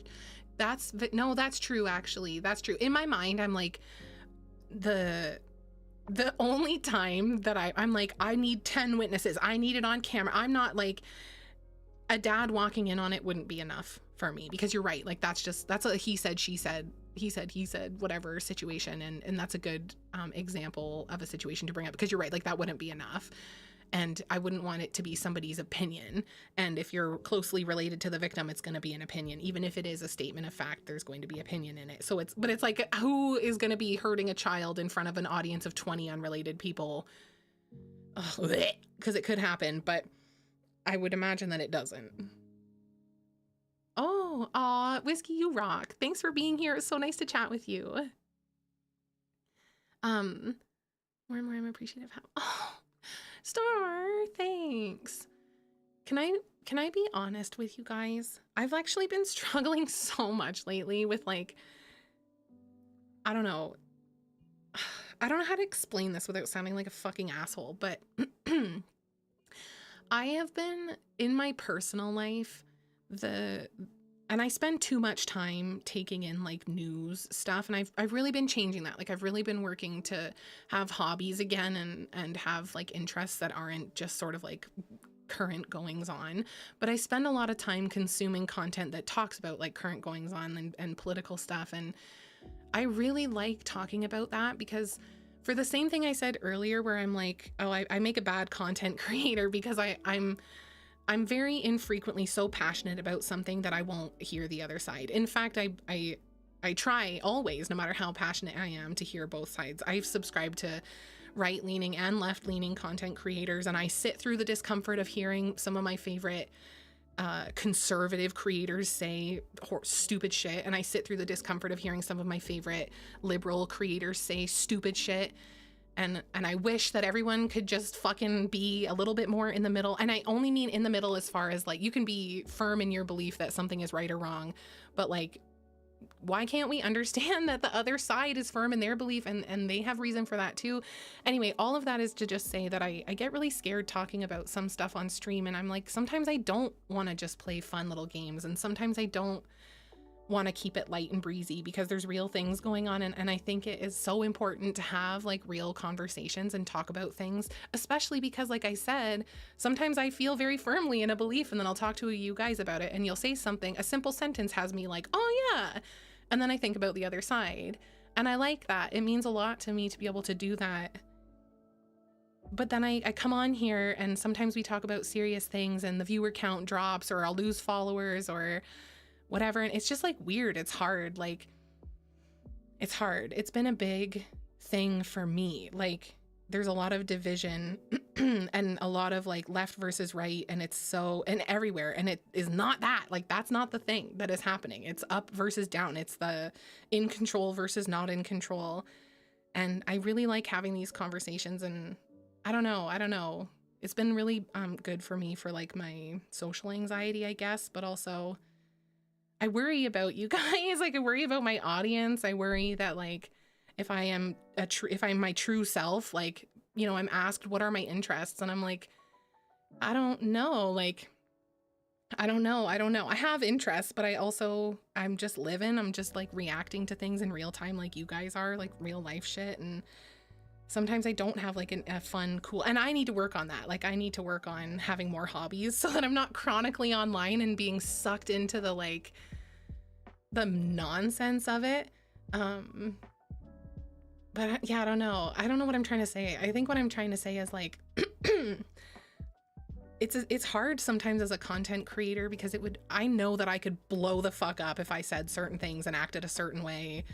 And I don't want that. I want success, but I want it to be on my terms. And I want to take how I feel and have everyone else feel that way, which is that like, yes, things are really frustrating sometimes and scary sometimes, but like, that's how it's always been. I don't know. I'm kind of like yapping and rambling. I really wait for responses in the chat to determine how I feel about what I just said. That's such a thing I gotta work on. Thank you, Cat Fan. I gotta put more time into it. I want to do more for you guys because it is nice to talk about real things, but also this isn't going to become a political stream. So I gotta stop letting the real life stuff affect me so much that I can't fathom coming on here and doing fun things outside of that. Like, sometimes I'm like, I don't know how to give you guys a good time when my head has been in a bad place lately, but I don't want to come on here and say that. Like, I don't know. Pokemon cards can be your new hobby, but there are some terrible, ignorant people flooding into that space too. Bro, how about I become one of the terrible, ignorant people flooding into the space? That'll help.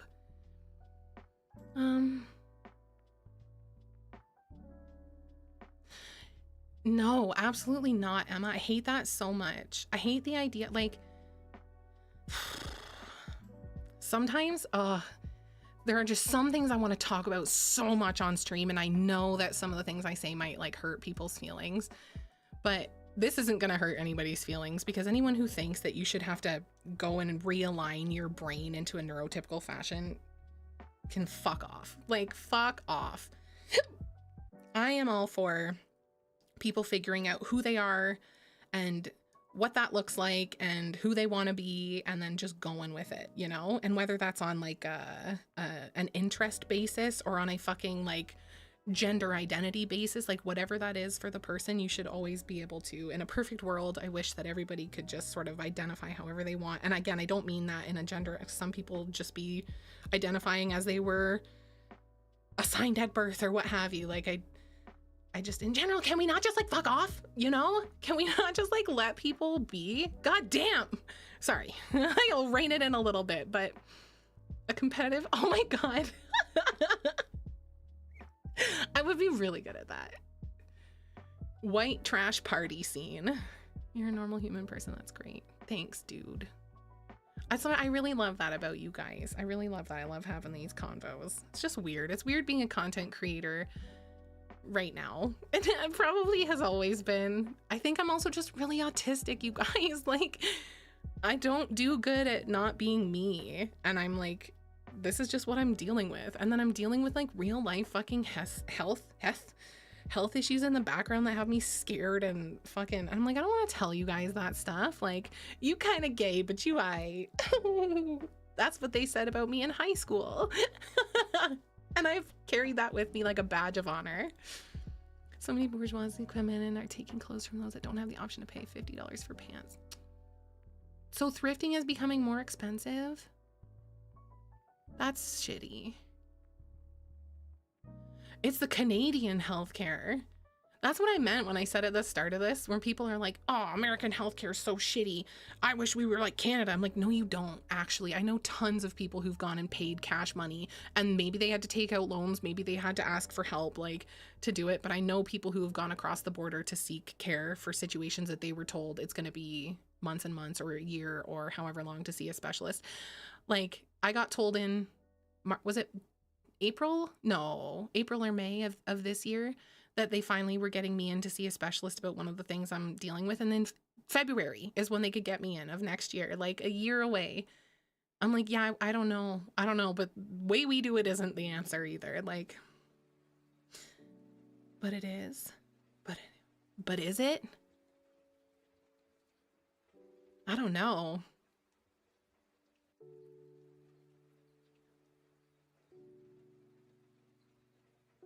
Fair. Well, I respect your opinion. I definitely do.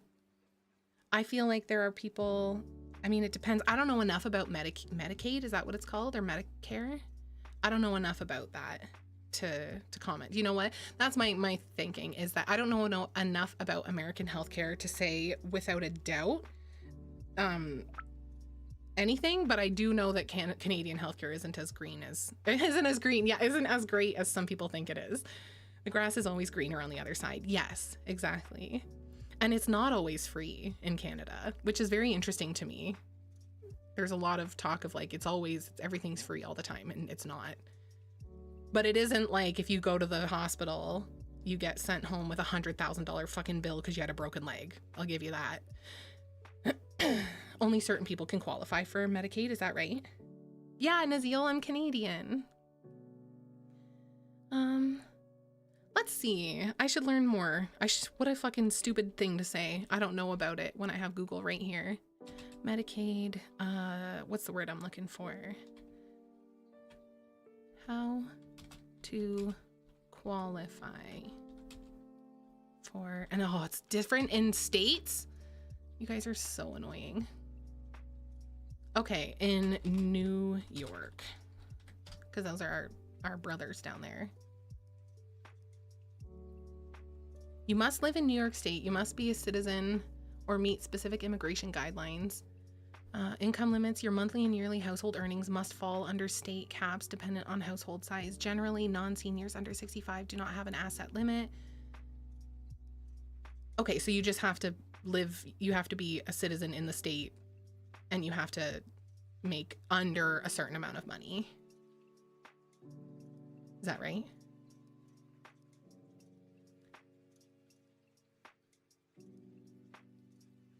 I'm waiting a year to see a derm about some rash. I had this long since disappeared, and I had to wait 3 months to get an ENT on the public system so they could see me.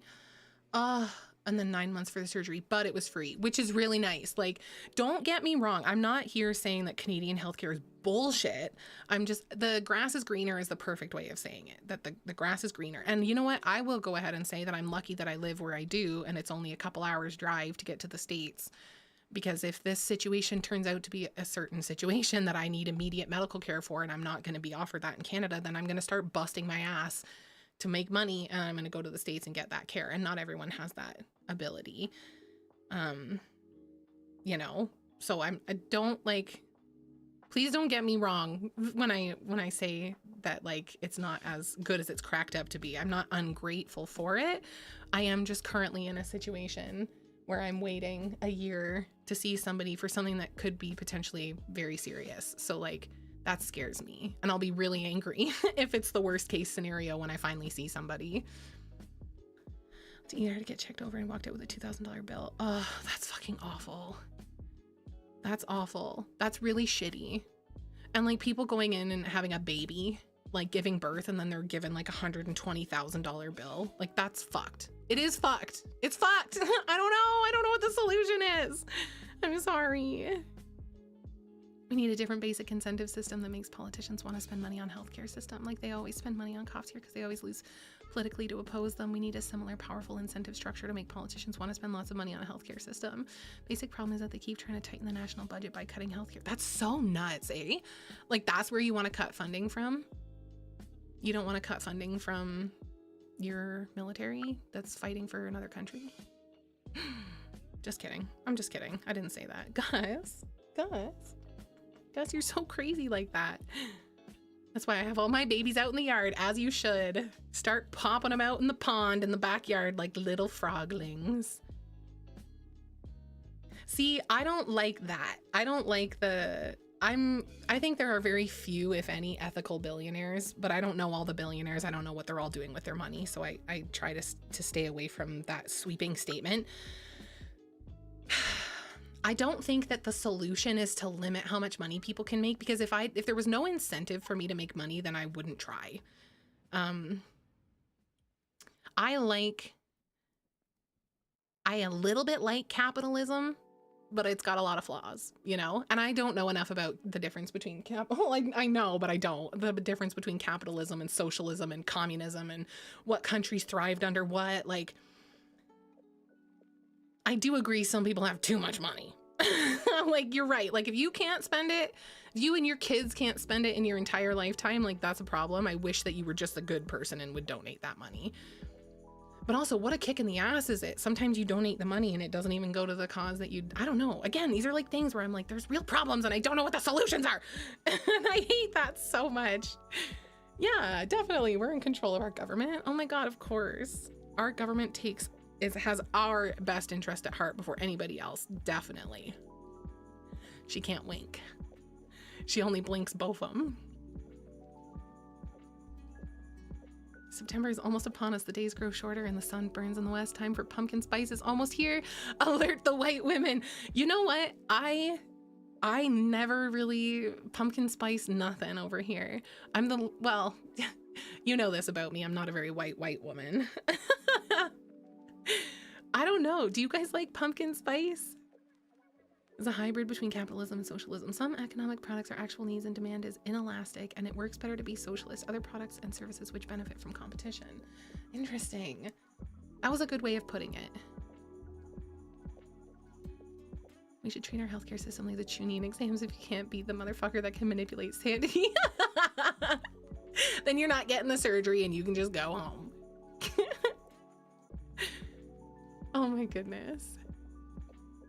IMO. Oh, hold on. I missed it. Once you make 100 million every dollar, after that, we take 90% of it. We, as in, like, how do you see that working out? And I don't mean this in a rude way, but like, the argument I've heard against that is, man, I need Cat Daddy here because he's so smart with this stuff. The argument I've heard against that is that if everybody just had more money, because like, okay, let's say Elon Musk got legally mandated to share some of the wealth, that like the cost of everything would just go up because now the money is less. See, I'm not an economic advisor, okay? I'm not good with this stuff, but that's what I have heard. It's like the solution isn't to give everybody more money because then the value of the dollar just changes. It was always tampered with by the West. Oh, well, the West loves tampering. No, Star Killer, there's a meme because somebody came into the stream one time. Oh, and it added everyone. What a stupid bitch bot. How? I've disabled the ability to do at everyone. Which one of you mods got it? You were so speedy. Lanky, thank you. Stanky Lanky. I love him so much. Leaf and Rube's a little slow. No, I'm just kidding. I'm just teasing. Thank you guys. The government? Wait, is that who you think should get the money? Oh, but see, I don't like that because the government isn't honest about where the money goes. I am working. I know, I'm just teasing. I'm just teasing.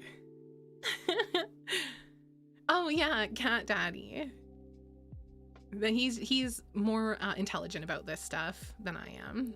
Canada's just a hair more socialist. Gotcha. Okay. Hybrids. I see. Good, you're pretty okay for not being all goo-goo for pumpkin spice. Oh, right. I was gonna say, you're right. So sorry. Someone came into the stream one time and said, I know a black queen when I hear one. And I was like, what? That's not me. And they were just very insistent that I'm black, and which, like, whatever, but like, what a weird, what an odd thing. So now it's the meme that I'm a black queen in white face. I'm the Drewski of VTubers. Isn't that right, Gussie? fully asleep in my arms, by the way. Fully asleep. They could hear the pink cornrows. Fuck! They could hear the cornrows from my past. Man, you let one lady do your hair at the hair salon one time. I guess now you have the pass. Oh, you're gonna regret that. Oh my goodness.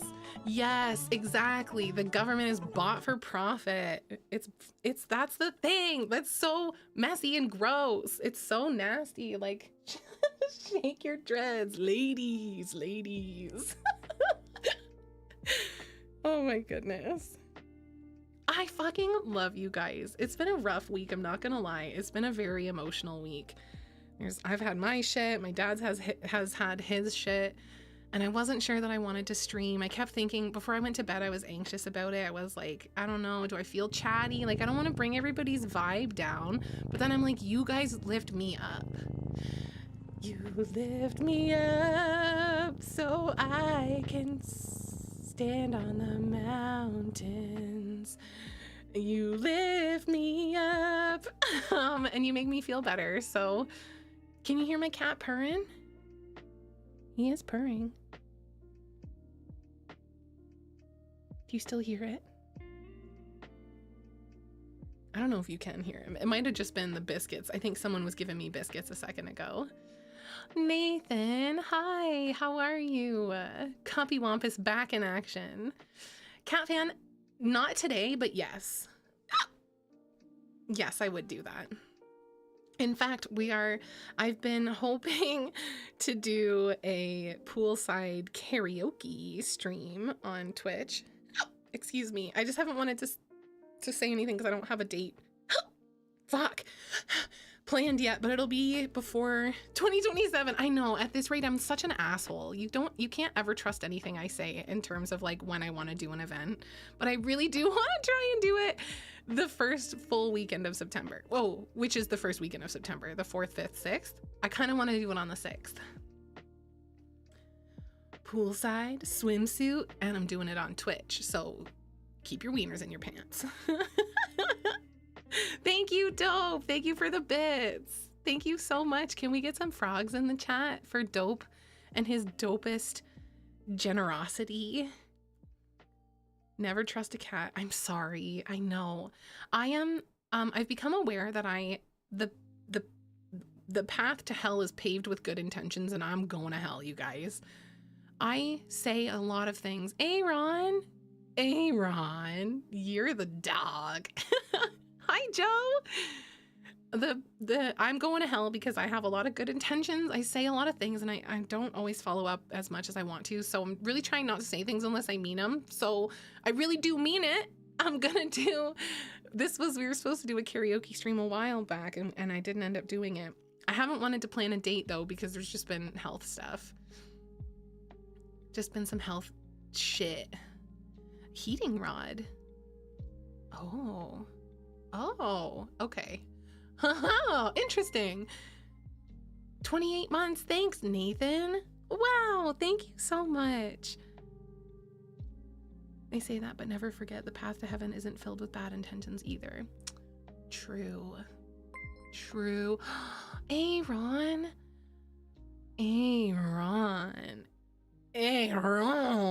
merci. Oh, merci pour les 5 gift subs. Je t'aime beaucoup. Je mange le croissant. Oh, this guy gets it. Thank you so much for the 5 gift subs. You fucking rock. Thank you. Thank you, Nips, for the frogs in the chat. You make me proud. Is Goosey waking up and want to see the chat? Hey, you want to say hi to chat one more time? Let me see. Where are you guys? Over here. We got cozy music playing right now. Okay, hold on. We got to get out the way. It's a great morning. Thank you. Thank you so much. I'll show you why. Besides the obvious, because you guys are here. But also, you ready? That's a baby. There you go. Hey. Hey. Goosey. Come here. No. No. What that? What if I bring it over here? Oh my god, ain't he the cutest? Crazy how much bigger he's gotten, eh? He is 9 weeks old now. He was born June 2nd. Oh my god, I love you. You're my little baby. So he sleeps still in Cat Daddy's office, though he does have the roam. He has roaming permissions all day long. He still sleeps in Cat Daddy's office just because he's still a kitten mode. Like, he still will get a full bladder and then be playing till he's pissing and he doesn't realize. So we let him sleep in Cat Daddy's room every night so that he has constant safety from Marshall, who is just loves him and wants to play with him all the time. And also so that he'll pee in there overnight and not just like sleep, wake up, pee where he is. But it's the cutest thing because every morning he starts meowing when he hears us, and I'll go to get him. Like, I'll open the door and he's so snuggly. He runs out of the room and, oh, my baby, my Shayla. He's just on the desk. I love him. Oh my goodness. He gets so happy to see us in the morning. Like, he'll run through the feet, you know, circling the ankles, and he climbed my pants the other day, climbed my whole body to get up to my arms, meowing, and he likes to bump his head into the chin and into the chin, one of the chins. He's so precious. What are you focusing on? What? Gussie, everybody says pss, pss, pss, pss, pss. The people say pss, pss, pss, pss. Gooster. Look at those beauty eyes. He's a baby. Oh. Sorry, guys. I could be here all day. Gus, they would die for you. They would all get gayed for you, Gus. Gustard assistance and delight. That's what I'm saying, Nils. That's what I'm saying. Nobody wants the death penalty unless Gus is like, oh, big yawn. Oh. I fucking love him. My ears are too big for their head. I know, his ears and his paws are way too big for him. An angular little face. Every day I'm like, he looks more and more like Ron Perlman. Show them your Ron Perlman mouth, Gussie. Come here. Come here, Gussie. Show him how much like Ron you look. See him? Oh my god, he's just like Ron Perlman. Thank you for the bits, dope. Now he's attacking me. Hi. Hi.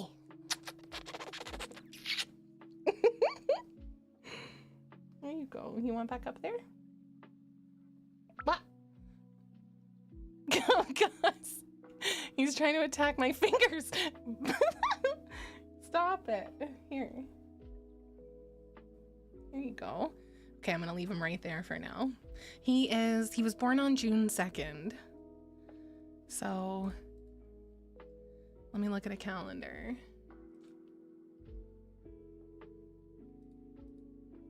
One, 2, 3, 4, 5, 6, 7, 8, 9. Whoops. 10, 11. He's 11 weeks old. Is that right? 2 months and some change? Yeah. Yeah.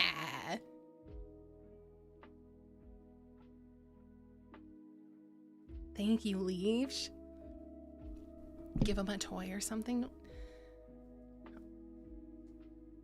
I don't think I have any of his toys in here right now, actually. Give me 1 second. I'll go get him one. You know who also really likes his toys? Marshall. They share toys. It's very sweet. He loves Marshall's toys. Marshy loves his little catnip toys. Bye, Unc. Unc says bye. He says bye.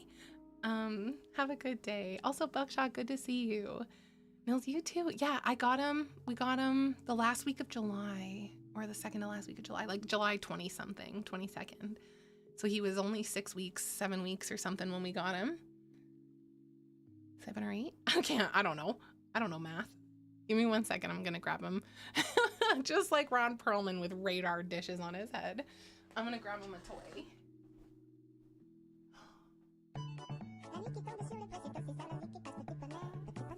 Be right there. Hey, you guys, keep an eye on my Gus for me. I'll be right back.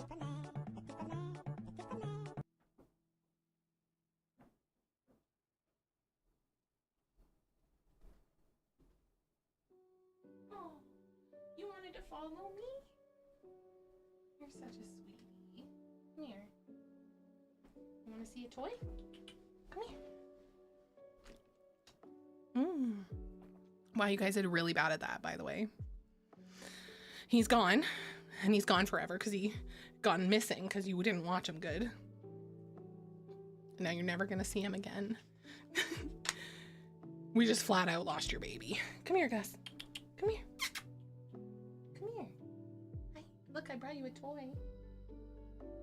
Want to see it? Hey. Come here.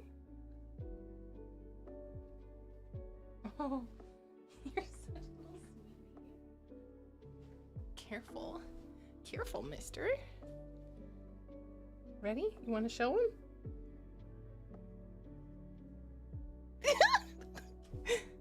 There you go.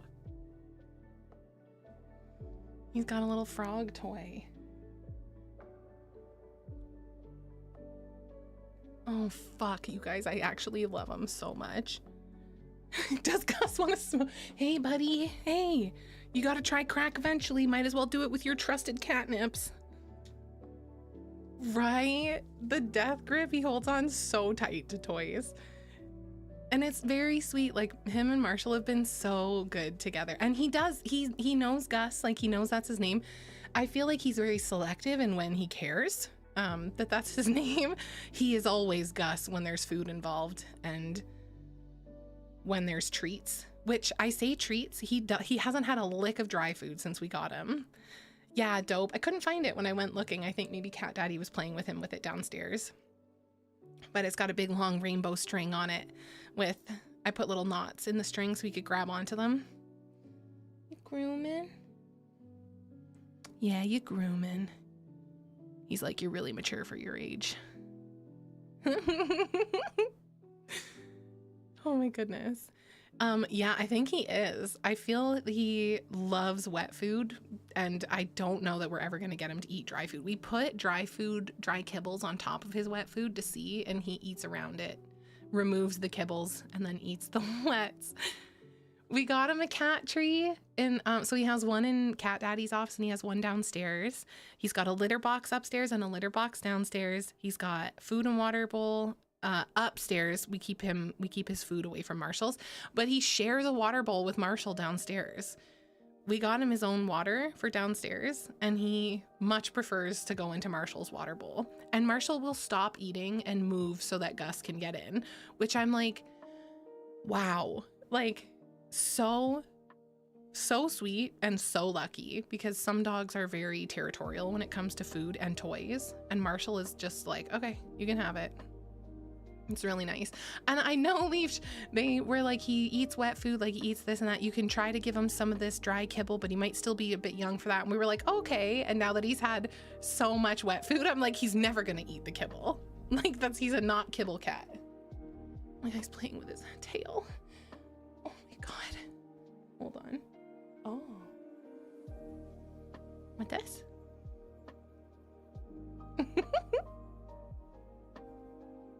God, I love you. Oh.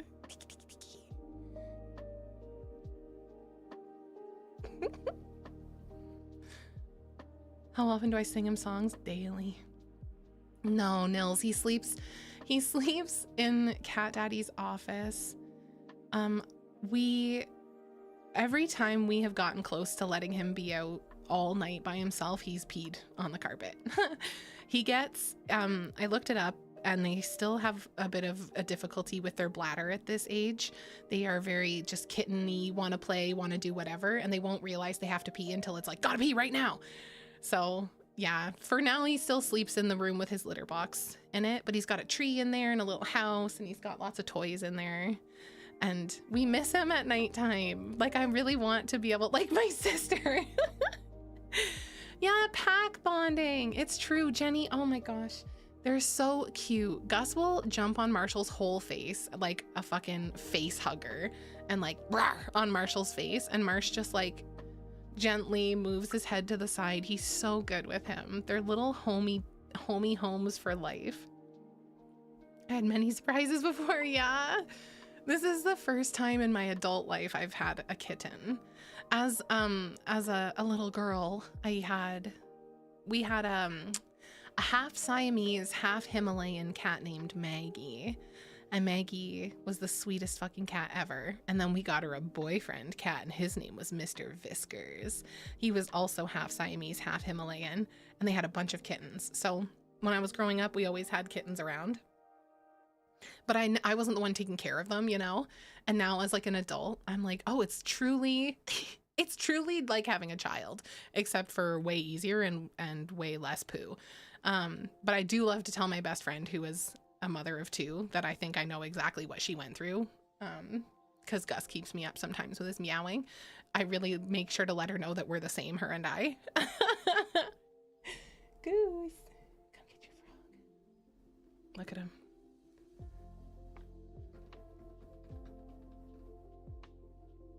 Oh my God, he's hunting. He's a hunter. Yeah, it's really cute. It's cute. It's fun seeing him grow up. I've always been on dry kill, but I give him the squeezy packet treats. Nice. That's what we want to get him. We want to get him the squeezy packet treats to see if he'll like those or not. We haven't yet. Okay, it's 11:07. Oh. Sorry, I'm so distracted by the cat. It depends on if I've been a good girl or not that day. So Cat Fan asked, does Cat Daddy feed me dry food or wet food? And whether I get any food at all, it depends on if I've been good. And then if I've been okay, then some dry food. And if I've been really good, then I get the wets. Then I get the wets and I'm a happy gal. Till what time am I streaming? I figure about 1 o'clock. So it's 11:08 now. So maybe another hour and a half to 2 hours. Keep their water away from their food. They don't like to drink where they eat. Oh, good to know.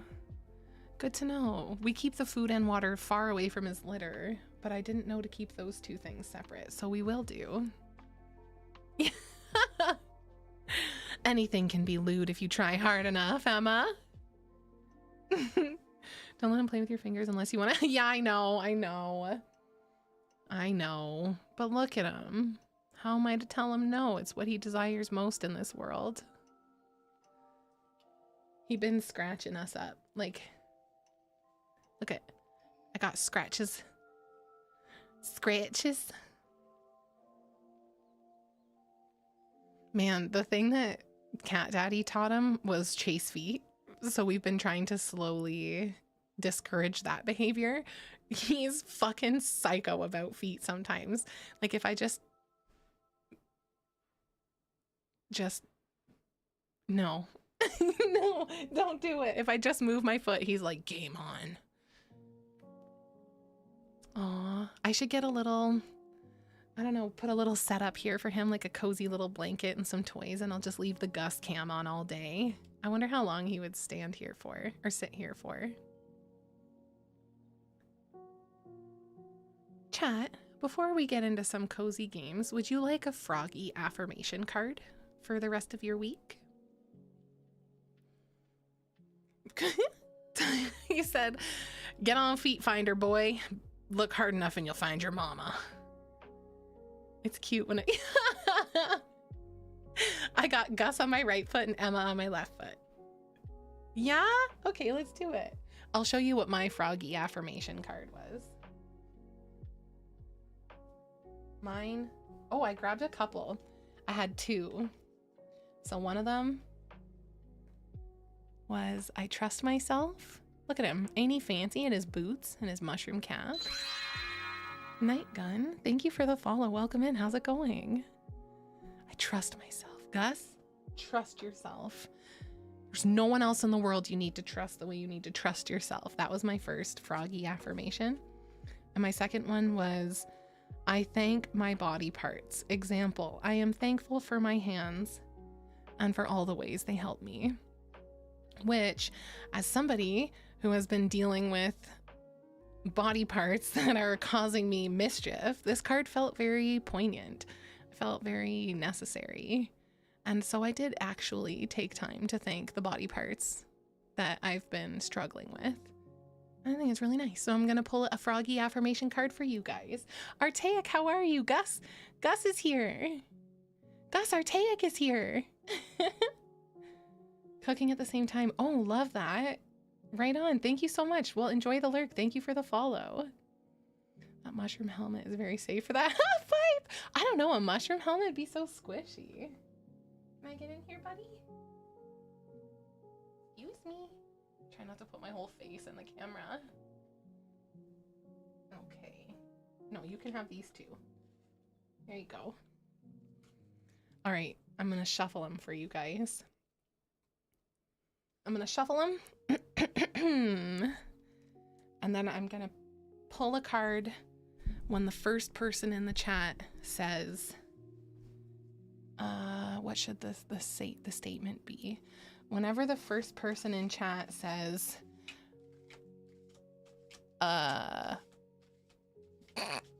just says stop.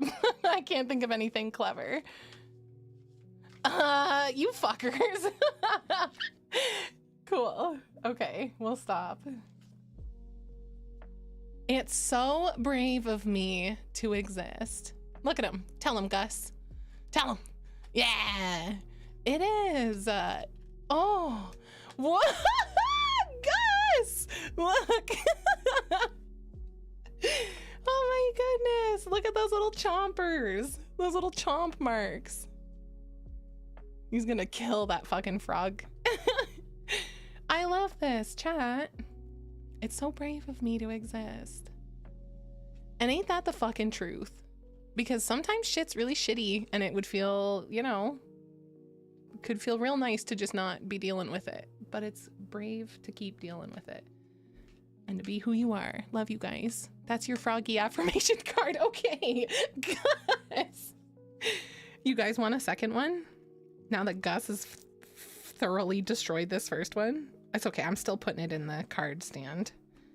This is going to be my froggy affirmation for the rest of the week as well.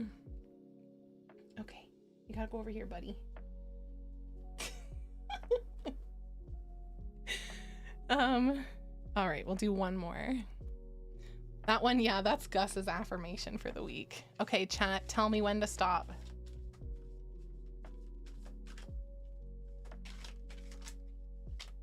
Okay. Gus, help us. Can you pick this for me? Thank you so much.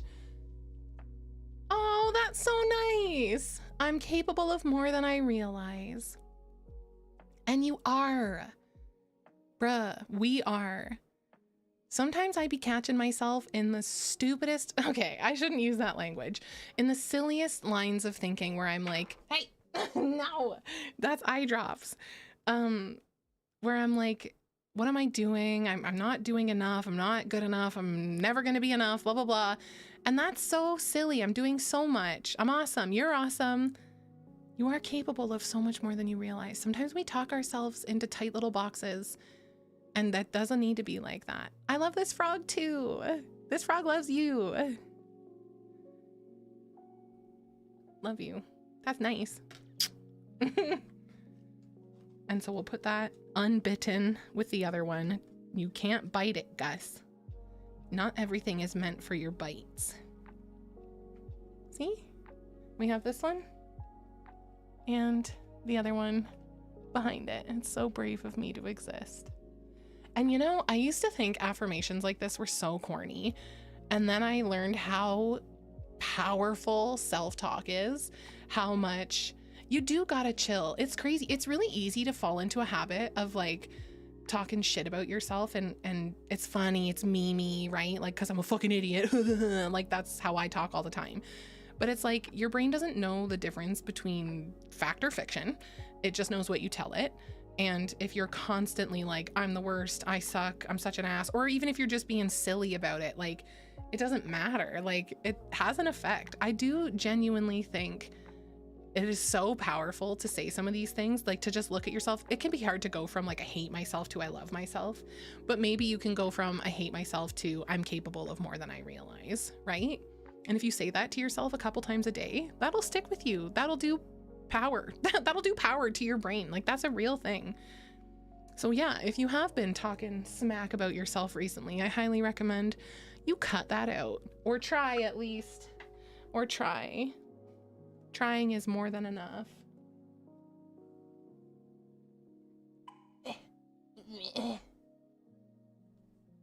What are these? Something being corny doesn't make it automatically bad. Yeah, I love that. I love that earnestness to being kind to yourself with simple phrases. It's true. Hey, so I was gifted these stickers. They came with something my sister-in-law gave me for my birthday. And I need to know, is this a spoiler alert for Naruto? Because who's that? Is that Sasuke's brother? It's so blurry. Have I seen him yet? Okay, in this outfit? Because I saw this and I was like, this looks unfamiliar. Don't say anything? Okay, don't say anything. First Hokage Orochimaru reanimated him against... Oh, that's who that is. Actually? Oh man, I wasn't paying good attention apparently. That's John. Sleepy Ed Cat fan. This here's John Naruto. I also got this one. How cute, eh? The kids. And then... Who's this then? Are these tattoos? This is a sticker. Old snot nose. I know. Haku. Okay. Thank you. Bad memory. Guys, I think before we watch Shippuden, we're gonna have to rewatch Naruto. Are we gonna get slideshows, Leash? I don't want to put it on you because you are a whole ass human with all your own responsibilities and shit to do. I love you. Amazing. I don't do recaps for Full Metal Alchemist. I'm sorry, you guys. I love an androgynous individual. I love. Where did? Aww. Can you see him?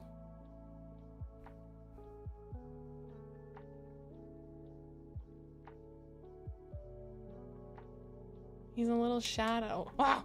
Don't look at the cable nightmare, by the way, behind the chair. That's not a fire hazard. It's fine. Why did my sister? She didn't. She ordered me candles from Otaku Sense, the same place. Some people have gifted me some before, but she got me one for my birthday, two actually, and they came with these stickers randomly, and they just happened to be Naruto stickers. The candles were not Naruto themed at all. They were, one was Studio Ghibli, one was, what's his name? The little fire guy from Howl's Moving Castle. Cinder?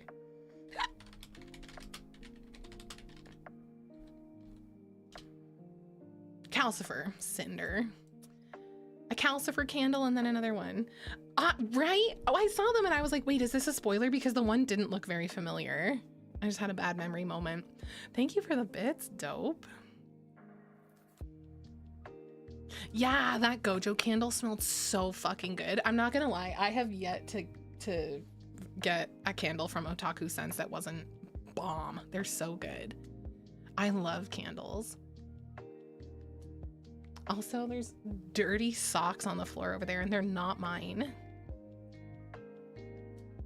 That one time. Otherwise, he's just a rock face on the mountain. Yeah, thank you. Thank you very much. It's not my fault. Okay, Gus is settling down in the background over there. Should I keep the camera on him? You want a little camera on a little Gus cam in the corner for the time being? Are they your No, those ones are way crunchier. They're cat daddies. He was in here, he took his smelly ass socks off and put them on the floor.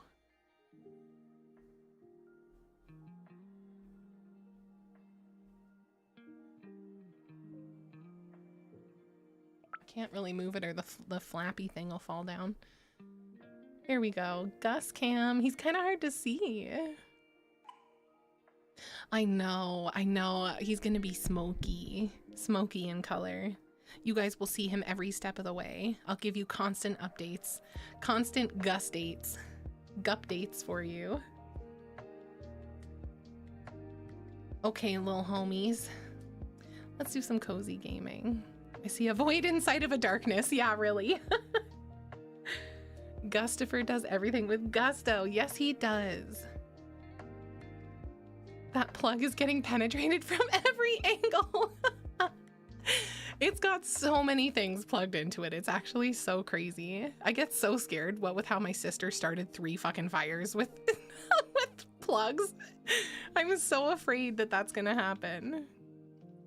If you saw Friday, I could make a smoky joke, but you're still uncultured with it. What's Friday?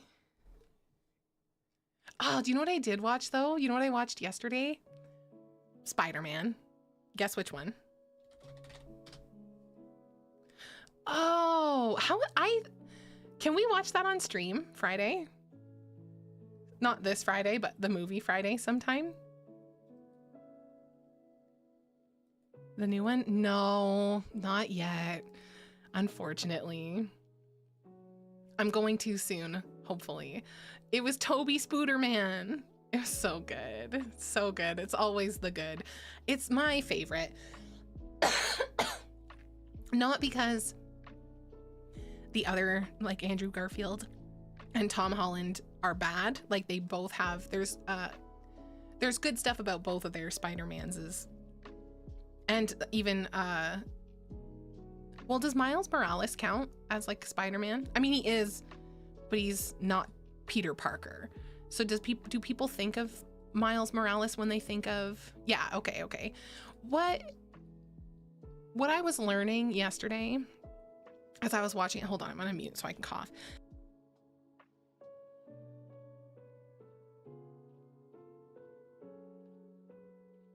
Excuse me.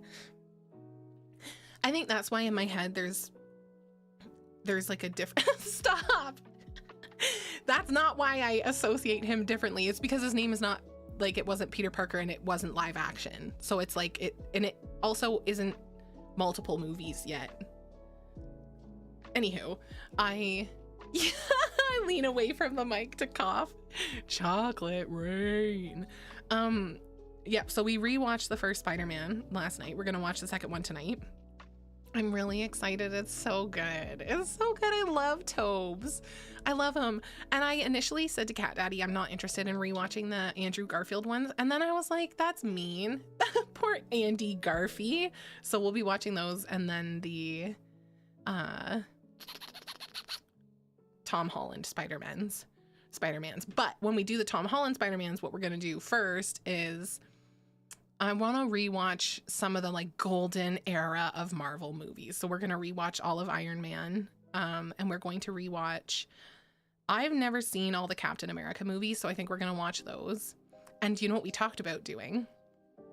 We talked about recording us watching them and then uploading videos to YouTube.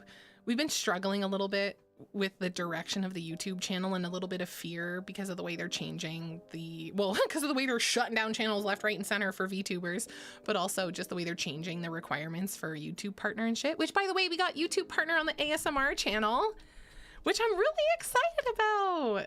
I'm really excited. So I'm hoping to get partner on the other, like this channel for the, oh my God, VTuber stuff.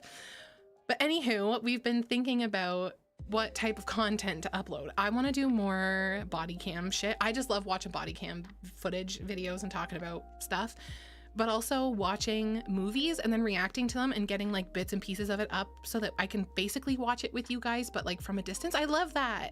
I love that. I'm so excited. Winter Soldier is one of the top 3 MCU movies. Yeah, I don't even think I saw it. Spider-Man 2, such a good movie, man.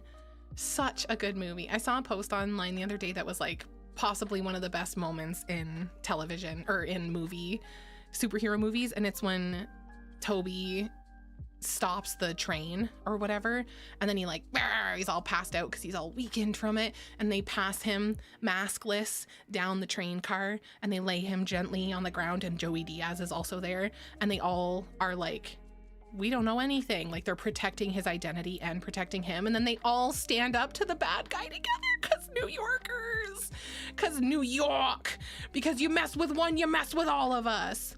Yeah, gently. He's a hero. So nice. So nice. Stopping a train like that, peak male fantasy. I love that so much.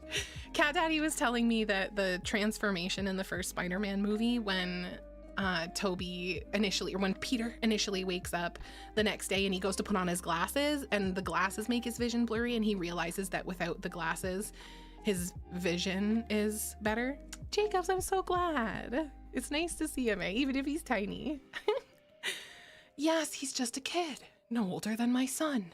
I love that when Toby or Peter wakes up that one morning and then he's looking in the mirror and he's like, oh shit. Cat Daddy was like, that was it. Like, I saw that and I was like, I gotta start training. And training he did. Toby looked so good in that movie, and so good in like a very human way still. Now I feel like when a man like prepares for a role where he's gonna be like superhuman, it's like big muscles, big dehydration, big definition, and he was just like super in shape for like a kid, basically.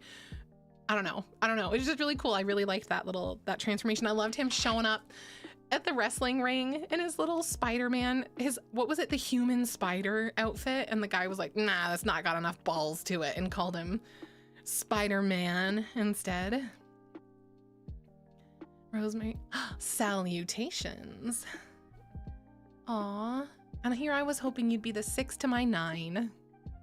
We can meet in the middle. We'll be 8s. How are you? Funny average guy to funny ripped god. Kumal is such a handsome fucking man. Like, handsome, hilarious. I am a big fan of his. Rosemary Harris, Aunt May, is so underrated in those movies. Goes all out on acting and really plays the I know, but I'm not gonna say I know. Right? We were commenting on that last night. Also, we were singing the song when she got hit by a bazooka. But she's my favorite Aunt May. And she's still alive, apparently. She's like 90 something years old, 99 or something years old. Human spider sounds... that's a crazy statement. Human spider sounds cooler than Spider-Man, you think? I'm gonna make you guys vote on that. I'm curious, what's better?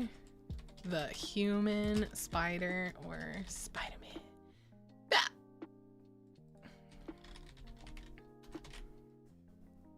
Okay, chat, vote. Tell me.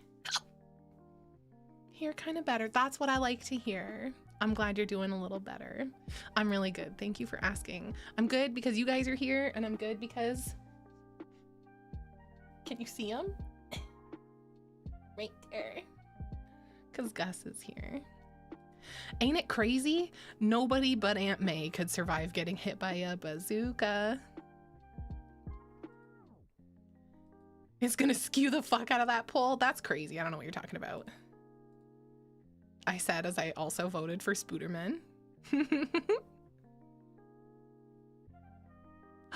That is an unpopular opinion, dope. I'm Naraku, good morning. How are you? I think that's a fair opinion. It's okay to think that. I disagree that they are uncreative, because I'm kind of like, how are they different from any other movie that's based on like a previously existing material? Oh, true. I kept saying Because Uncle Ben says, with great power comes great responsibility. And then obviously Uncle Ben, spoiler alert, Uncle Ben dies because, first of all, I forgot that it was, so Peter goes into the room. He's talking to the guy about getting his $3,000 for doing 3 minutes in the cage. And the guy's like, well, you only actually made it 2 minutes and 15 seconds before you knocked him out. So you get $100, blah, blah, blah. And then Peter is like, excuse you. And the guy's like, how's that my problem? And then Peter leaves. And then the guy that he was talking to gets armed robbed. And the armed robber runs down the hall. And Peter looks at him. Spider-Man looks at him and decides to let him go anyway. And then when the guy is like, you could have stopped him, he's like, I missed the part where that's my problem. And you're like, yeah, that's so nice. The same feeling as like when someone's riding your ass on the highway and then they get pulled over by a cop. You're like, ha, ha, like that feels so good. Fuck you. Except then he goes outside and comes to find out that the criminal he didn't stop because how was that his problem? Carjacked his Uncle Ben and killed Uncle Ben. So that was like such a sad like moment. And that's why you wouldn't be spending. Yeah. It's so sad. But anyways, it like inspires him, of course, because Uncle Ben is gone now. And he says like, with great power comes great responsibility. And I looked at Cat Daddy and I was like, man, he's insufferable about that. He never, that's what they say about Spider-Man. He never shuts up about great power and great responsibility. I'm fucking tired of it. And then he says it like one more time at the end of the movie. And I'm like, oh my God, shut up. Oh my God. It was so good. I really like it. I've seen it countless times, but it was nice to watch it again. It's been a long time since I saw the original Tobey Maguire Spider-Man. I'm really excited for Spider-Man 2 because it's fucking incredible. And Spider-Man 3, even though it was not as successful, it's got Bully Maguire. I was so attracted to him. Remember the guys are just talking about their powers and the guys they fought was improvised. Oh, really? Cute. I love that. I really liked that movie, No Way Home. It is a very important lesson. I was just being a wiener. Haven't even gotten an official mention of. That's so nuts, eh? Why is that? Why that, I wonder? And also I was like, why is it Gwen Stacy? Is that Andrew Garfield's love interest? Like, to me, it's so crazy. Spoiler alert, plug your ears, plug them right now. I'm going to spoil something. It's crazy that she dies. That like basically the same move that saves Kirsten Dunst, MJ, almost the same move. I guess he grabs her, not just with the web, but it kills Mary Jane. Like that was such a crazy, I was not expecting that. Very controversial twist with Uncle Ben's death. No, wait. Bully Maguire, there's a controversial twist. I don't remember. I have, it's a long time ago though. So I'll get back to you because we're going to rewatch them over this weekend. I'm away tomorrow and a bit of Saturday, but I should have been all up to date on the Spider-Man original trilogy by Sunday.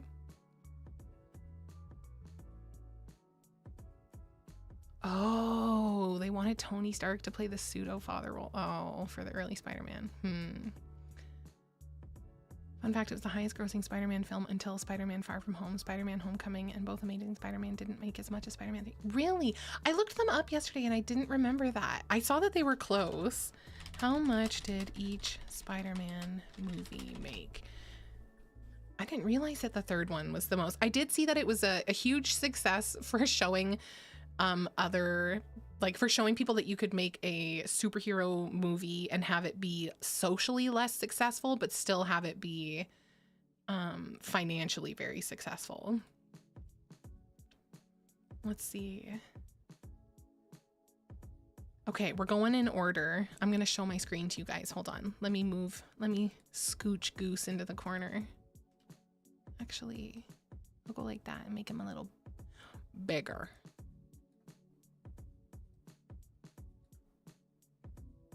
Here we go. Oh, he's a baby. I love him so much. Okay, Gus in the corner. And then, what is your guys' favorite? I think I've asked this before, but we got some different chatters in here right now. What are your guys' favorite superhero movies, if you're a fan? I know we have some non-fans in the chat. That's okay. Head injury, you hear that crack pretty clearly, and they even do a... Oh, I see. I guess I was just like, but why have her die? Like, that's so sad. Not totally clear whether she dies from her head smacking the pavement or her spine breaking from the web. Oh, it's just so fucked up. I just don't vibe with the idea of superheroes. Okay, that's fair. It's not for everybody, right? That's fair. Okay, so number 10 was Spider-Man Into the Spider-Verse, which was so good. So good. Visually fucking stunning. Such a good movie. Blade is Cat Daddy's fave also. Blade, we rewatched that recently. Okay, so Spider-Man and then Across the Spider-Verse. I don't know that I saw this one, but also visually stunning. So that's the first one. This is the 10th most popular, $375 million. And then $681 million. And then The Amazing Spider-Man 2. So Amazing Spider-Man is Andrew Garfield. Is that 2014? Andrew Garfield, yeah. So 709,000. How do you guys rank? If you're fans of Spider-Man, or even if you're not, but you've seen it, Toby, Peter, Andrew, what order for you guys? When you watch the second movie and the third one, there's something important you need to know. There's actually multiple versions of the second and third movie with Spider-Man 2.1 and Spider-Man 3 editor's cut. What? Interesting. Okay. Spider-Man No Way Home, Thunderbolts, Guardians of the Galaxy, Iron Man 1. Iron Man 1 was fucking legendary. I'm so excited to rewatch the Iron Man movies. Would Matrix be considered a superhero movie? You know what? I don't really classify it as a superhero movie, but I'm curious what you guys think. Hi, Krogan. Whoa, I'm so glad you got your electricity back. I'm so glad you could be here. Andrew was the best Spider-Man. Toby was the best Peter. Oh, Tom has started to kind of balance both pretty well. Interesting distinction. Toby was a really good Peter Parker. Very much like shy boy, and what a like transformation for him from shy little Peter Parker to more confident Spider-Man. I really like that. Toby, Tom, Andrew in that order for me. That's my order as well. Toby and Andrew has the nostalgia factor, but after Spider-Man Brand New Day, I feel like the objective answer is definitely Tom. It's so fun too, because I used to kind of dog on Andrew Garfield a little bit. I didn't like his Spider-Man movies as much. And I think part of that is because I was going through a phase of like, I don't like superhero movies anymore. So I just kind of stopped being as invested. But now from like a further down the line perspective where I'm back to liking them because I like them, and the ones I don't like, I'm like, whatever, I'm not trying to prove anything to anybody. I'm excited to rewatch them with fresh eyes, you know? Matrix looks like a superhero origin story. It does, doesn't it? It does have that vibe. Matrix was so good. I watched that also as a young lass and only recently rewatched it as like an adult, and the whole time I was like, this is real life. This is just like real life basically. Toby played the fumbling, uncoordinated, awkward guy better than any of the others. Andrew was too cool for Peter, but he's one, yeah, good once the mask is on. I can't wait to see. Hold on. I can't wait to see the newest. What is the newest Spider-Man movie called again? Home? No. No. Brand New Day? Brand New Day. Bad movie fatigue. It's just that coincidentally there were so many bad superhero movies for a time.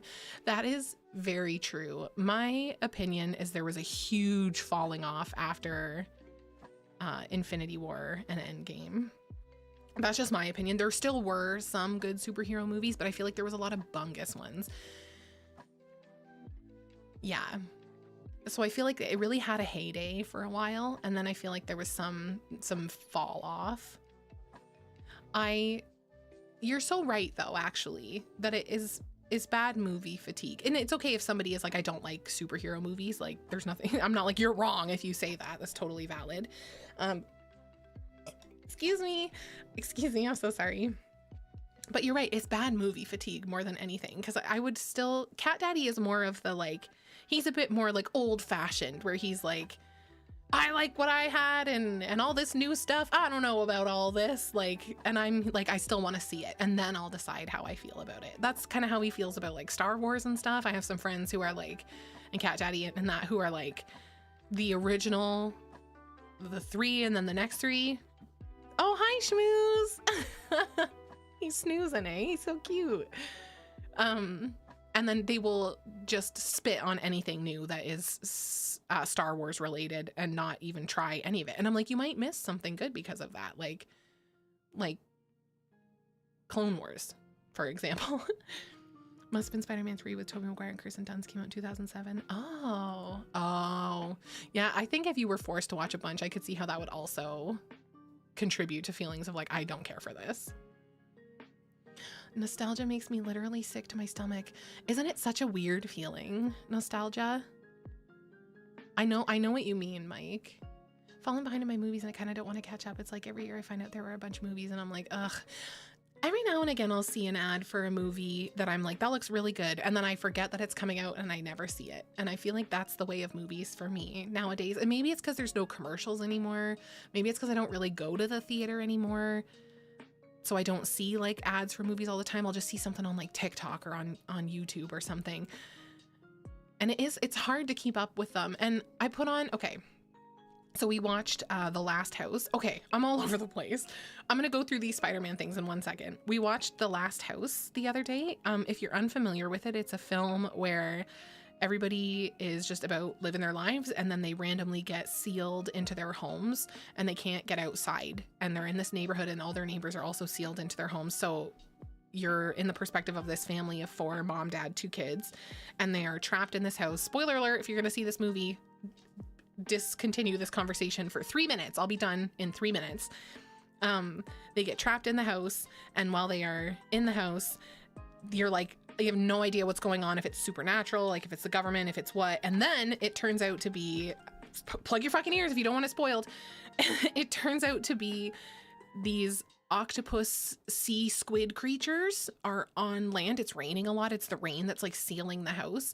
And the enemy in this movie is big scary squid guys from the ocean, which at first I was like, that's cool. Like, it was so cool. They looked really good. They looked really spooky.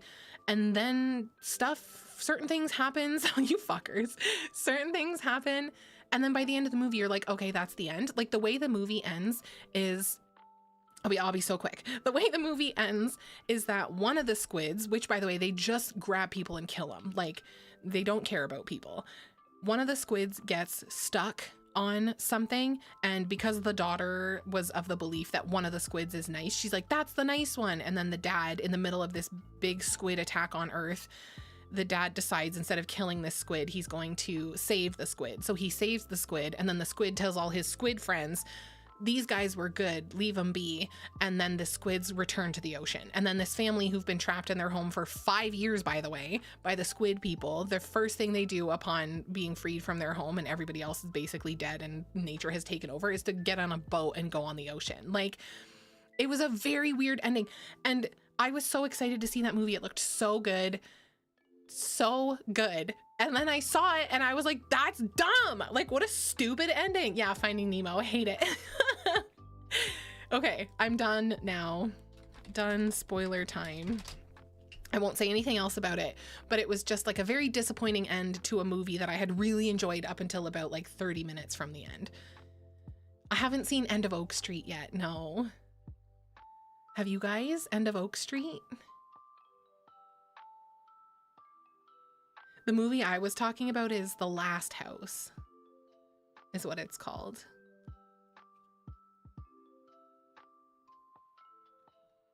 It's funny, End of Oak Street, The Last House. I know, End of Oak Street is it that they are teleported back in time to dinosaur time? Is that how that works? Versus The Last House is The Last House because there's this thing happening and the characters who you're following are the last house remaining.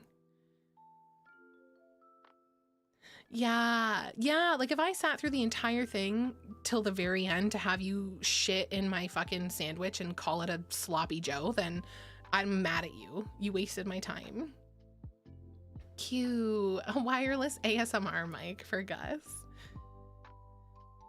Haven't seen it yet, but Suburban Mom Anne Hathaway has my attention. She's so pretty. I have theories on why she looks as good as she does. But we're not going to talk about it. We're going to scroll to the seventh most profitable Spider-Man movie, and that was The Amazing Spider-Man. Look at him, he's so handsome. 758 milli. Spider-Man 2. Whoa, number 6. Only Spider-Man 2. Ah, what? What are going to be the top 5? I'm so curious. $795 million. And you're complaining about my food? Bro, when I was growing up, I would be like, Mom, I'm so hungry. What's for dinner? And she'd be like, shit on a shingle. Quit bitching. And that was what I got told. Or if I was thirsty, she'd say, do you want me to spit in your mouth? Which, in retrospect, could be one of the contributing factors to the work I do now. Like, what an odd thing to say. Tom Holland movies got the MCU boost on money. True. Also, though, everything is more expensive now. Is this accounting for inflation? Spider-Man. Oh my God. Love Willem Dafoe. Love him so much. He was so good in that movie. Also, sorry, as a human, don't care for James Franco, obviously, what with the allegations, but as an actor and like seeing him in this movie, I'm like, he's such a baby. I used to really like him. I really liked James Franco. I love Willem Dafoe. Willem Dafoe? Willem Dafoe. Okay, so that one made 822 milli. Homecoming, number 4, 878 million. That's so crazy. That's so much big money. Big money. Love Big Dick Willie. What did James Franco do? It was alleged that he used his status and fame to, just a bunch of shit came out about him during the Me Too movement, about him like sexually harassing and coming onto women and sleeping with students, that as well. Yeah, just a bunch of yucky stuff that admittedly I haven't looked into a ton to like verify it, but I do know that the people that previously associated with him don't associate with him anymore. So I don't know that, you know, so I haven't seen him in anything really since, what was that one movie? The End of the World? End of the World, is that what they called it? I haven't really seen him since that. Homecoming, number 4, number 3, Spider-Man 3. So crazy. So crazy. 895 million. It's because of Bully Maguire. Everybody went for Bully Maguire, and they really tried to capitalize on how much people loved emo boys at the time, but they just didn't do it right. Like, emo Peter was crazy. Far From Home, oh, I love him. I love him so much. Jakey Chili. Oh, no one can ever make me hate you. Please, nobody tell me that he's evil like the rest of them. I really like him. I had a bit of a rocky relationship with Tobey Maguire because he's dating someone that's extremely young. Oh, puts in the perspective of the person he's been either dating with. Oh, huh? How old is his GF? That's weird. That is always weird, eh? I'm gonna leave this picture on the screen forever for you haters. The first movie to surpass a Billy in the Spider-Man franchise. Early 20s. He's not perfect. No! I can't take another celebrity disappointment. Is he drinking baby's blood? Oh my God. Toby's apparently a huge poker shark. Really? You know what, Jenny? For all my talking like this, I've never seen Venom. I never saw it. Came out right after Endgame. Oh, everybody was so invested back then, eh? Birth year starts with a 20. That's whack. The bully is eternal. Okay, what's your guys' stance on that? What's your stance on an age gap relationship? 25-year-old woman wants to be with a 50-year-old man. What do you think? Do you think, like, here's the weird thing about age gap relationships. It's like you can't tell a 20-something-year-old anything not to do something. They're going to do whatever they want. But it's like if you're 50, I'm 34 and I wouldn't want to be in a relationship with a 25-year-old. Like, imagine an additional 16 years. Leave me alone. I think they can't justifiably resent the weird looks. Fair. That's a good, yes. If she's 25, it's her choice. I mean, as long as she's there consensually, obviously, then whatever. But it's like, yeah, you're going to get looks and you're going to get judgment. When I was 25 to 29, the woman was 49 to 54. So it's interesting because I think that it is genuinely and truly possible to have like a healthy, normal relationship with with a big age gap. But I think that it is less, I don't know how to say this. Not less common, but like, I don't know. Do you know what? I've never been in a big age gap relationship, so it's hard for me to even say. But similar to Booster, they're both adults. If they're both happy, I won't yuck your yum. I love that. Like, I love that you had that you've had such a good relationship and that it wasn't like a predatory thing by any means. It is interesting though, eh? Like those like Leonardo DiCaprio dumping every fucking woman that he's ever been with by the time she turns 25. Like, that's weird. When it's a pattern, it's weird. Hey, it was so nice chatting with you, Goated. Thanks for being here. I hope you have a wonderful rest of your day. It's fine as long as everyone is an adult and consenting. Yes. My sister's husband's 10 years older. My mom's husband is also a bit older than her. I think he's 15 years older than her or something.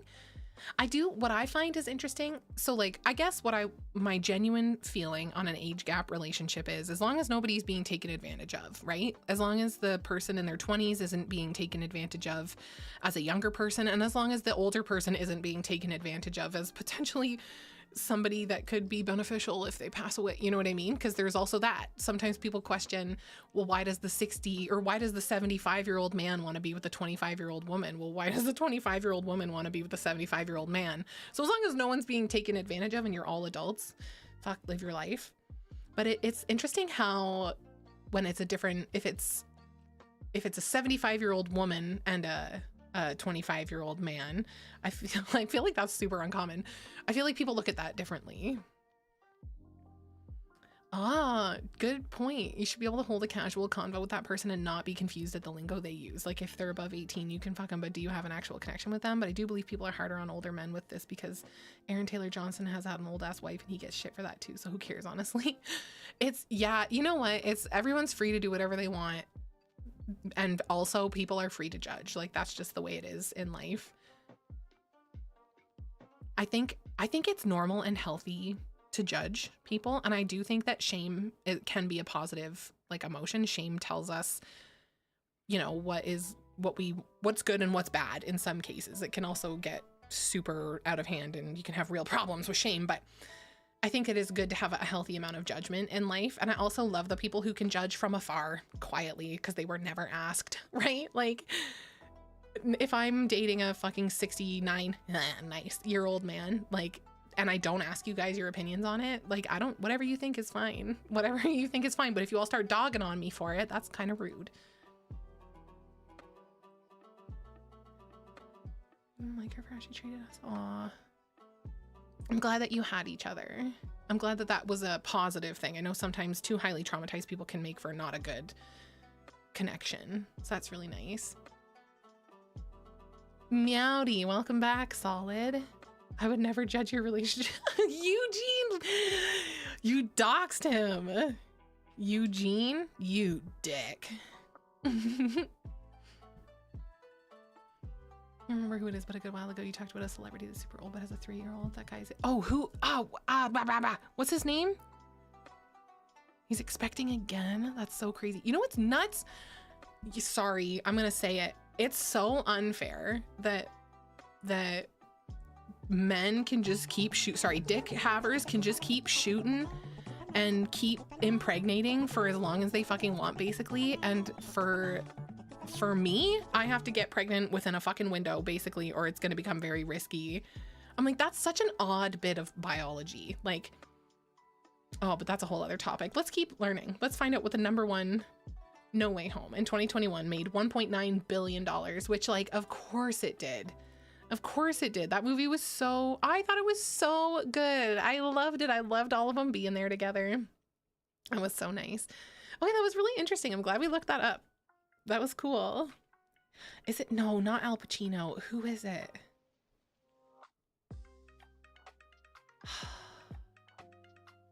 Who is it? Who is it? Who's the celebrity? He's a male. He's very old. Is it Al Pacino? Maybe you're right, Thrall, actually. I just have a really bad memory. There's a higher chance for something to go wrong. Yeah, I mean, it's not as if it is like perfectly good, wonderful, motile, virile sperm as it was when that man was in his like 20s, 30s. But it's like still possible, whereas like after a while it's not. Al Pacino. Old as evil people shouldn't be having kids anyway. They don't have the energy to take care of them. I always find it so interesting. You saying that reminds me of Theo Von. Theo Von's dad was like in his 70s or something when Theo was born, and it's so interesting. Sometimes I've not watched like a ton of his stuff, but I've started to watch a little bit more, and he'll be talking about like his experience as a child, and I'm like, yeah, he basically didn't have a dad because his dad was a geriatric old man. Like, certainly wasn't like getting on his knees and playing with him and like, you know what I mean, running around and throwing him around and stuff. Older generation relationships, 30s know how to be an adult, so it's not entirely the same thing. That's fair. I do think that I think that people in their 20s, speaking as somebody who has successfully gone through the entirety of my 20s, like there's a lot of maturing that still happens. Like, yeah, you're not a kid, you're not immature, you're not stupid just because you're in your 20s by any means, but there is a lot of like mental growth that happens in that time. It is Al Pacino. Okay, thank you so much. The screen is over here. I could have looked it up. Thank you. A big inspiration. Interesting. Was made of going out 6 a.m. normal breakfast, sweats and a jacket. Oh wow, that's so funny, eh? Such a difference in dress. Peter's new suit and Brand New Day is very intentionally made to be a hybrid of Andrew and Toby's. Oh, Tom just said something about how Andrew's suits are his favorite. Oh, that's so cool. I have such a like boomer approach to it where I'm like, truly the original suit just has so much nostalgia factor for me that I'm like, that's what I like. But I do think Tom's suits are really cool.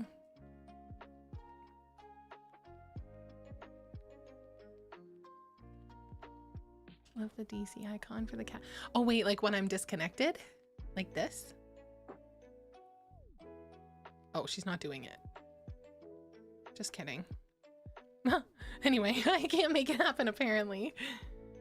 Trying to sit on a porch and drink Long Island iced teas and get my decrepit dangly wiener sucked. Ew! Sucking on it like it's a fruit by the foot. Rolling it up.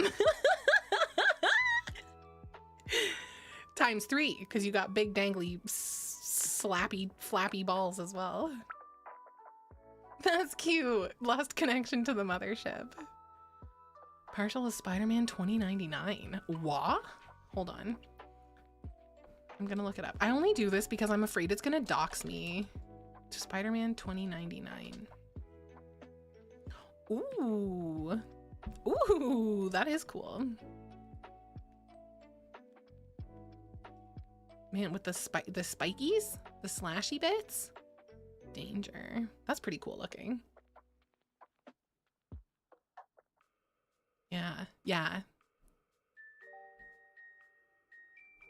Hold on. Oh, I'm on the wrong page to scroll. That's cool. Wish I could ask Gus what he thinks. He's sleeping. Miles's first Spidey suit. Let me see.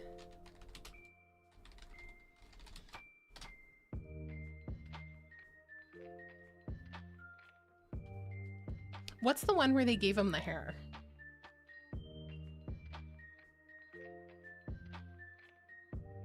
And what was your guys' thought on that? I saw a lot of discourse about that at the time. Spider-Man 2 game universally hated. Yeah, okay. You can't say ew, then make it worse. Mine's the Iron Spider from Infinity War and Endgame. Oh. Let me remember. Oh yeah, that one was fucking sharp. That one was cool looking.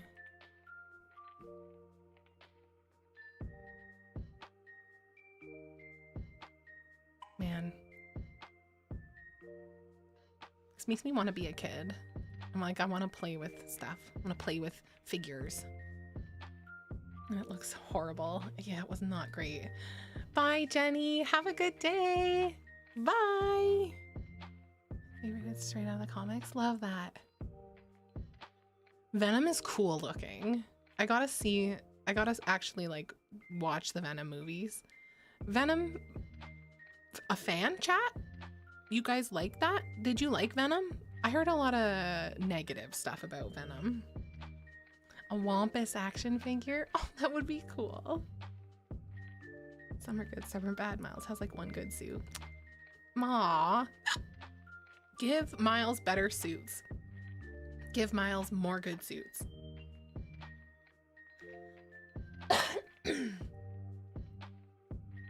Carnage, eh? Thank you, Dope. Sorry, I'm making a lot of ruckus over here. First one was okay, the others got worse and worse. Yeah, so he needs better. Venom needs better. It needs to be done better. What's Morbius? Is that also Marvel? It's Morbin time. It's the only thing I know about Morbius. Marvel took on Spider-Man is an interesting design also.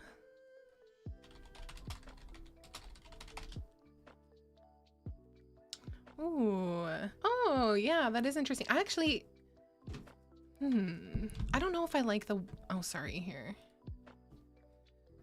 How I feel about the little, like, white patches in it. Like, the picture in the right under chat there. In where it's on his, like, bicep. But it does look cool. I like the logo. Like, the spider on the suit.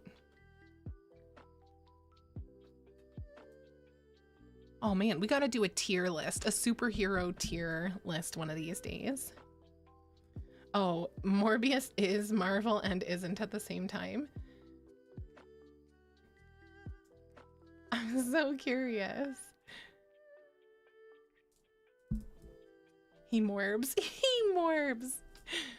He morbs, he blorbs. Welcome back, Goated. Movies kind of suck to me. They changed his personality too much and I didn't like how they turned it into a rom-com. It was funny at first, like the Deadpool movies, but it quickly got old. Got you. I wouldn't like that much either, especially as like the Venom character. I think if I would like that, I would like it to be like dark. Do you guys feel that do you guys have a preference between DC and Marvel? And do you feel that one of those does dark and gritty better than the other? I've always felt like DC does dark and gritty better, but then I feel like Marvel is more mainstream. Not that DC isn't mainstream, but I feel like Marvel is like trying to make a lot of money and DC is like trying to tell a story, which isn't accurate, by the way. Like, that's just how it kind of feels. Where's my... Here we go. Captain Marvel had a shield that drank blood. Oh, that's cool. Never watched a DC movie that you liked, really? I really liked R. Pat's as Batman. I liked his Batman movies. I also did like the Christian Bale Batman movies. You think it's the opposite, Rubes? DC's having to take more chances to get attention. Supergirl was good, but flawed. Having to take more chances to get attention, eh? I've never actually... I don't think I've watched any of the DC, like, shows. Marvel right now has better live action movies while DC does everything else better. I'm like, okay, wait, I have to think about that. Have I not ever watched any? That can't be right. DC Comics shows. Let's see. I can't have watched none.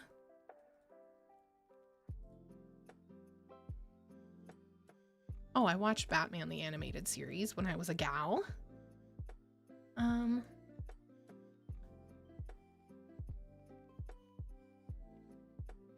Animated movies, animated movie universe. This list is too long. I can't read all this to you. They did have Teen Titans. I never really watched that myself. I did watch a lot of Batman stuff as a kid though, like the cartoons and stuff, because I was a big fan of Catwoman. and Poison Ivy. And I really liked, I got into Superman, but only the movies, really. No, I never watched Smallville. I started it not that long ago when I was sick one day. I watched like 2 episodes and then I just stopped. Has better characters. Marvel often tells better stories. The studio that owns DC can't execute the stories well, but the animated projects are almost always fired. DC is just starting to get on the right footing with a new Superman movie, Peacemaker, Lanterns, etc. The Superman movie I thought was really good. You like Battins so much, but it took so much begging to get you to watch The Penguin.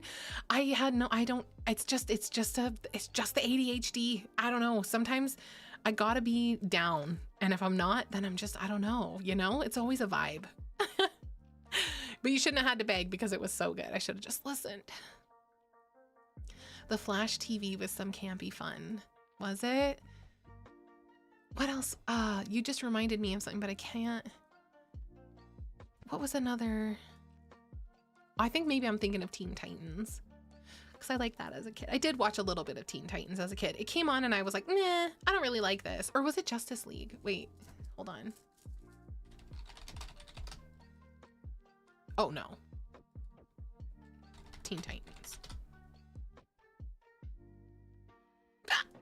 It would come on and I would be like, I don't really like this.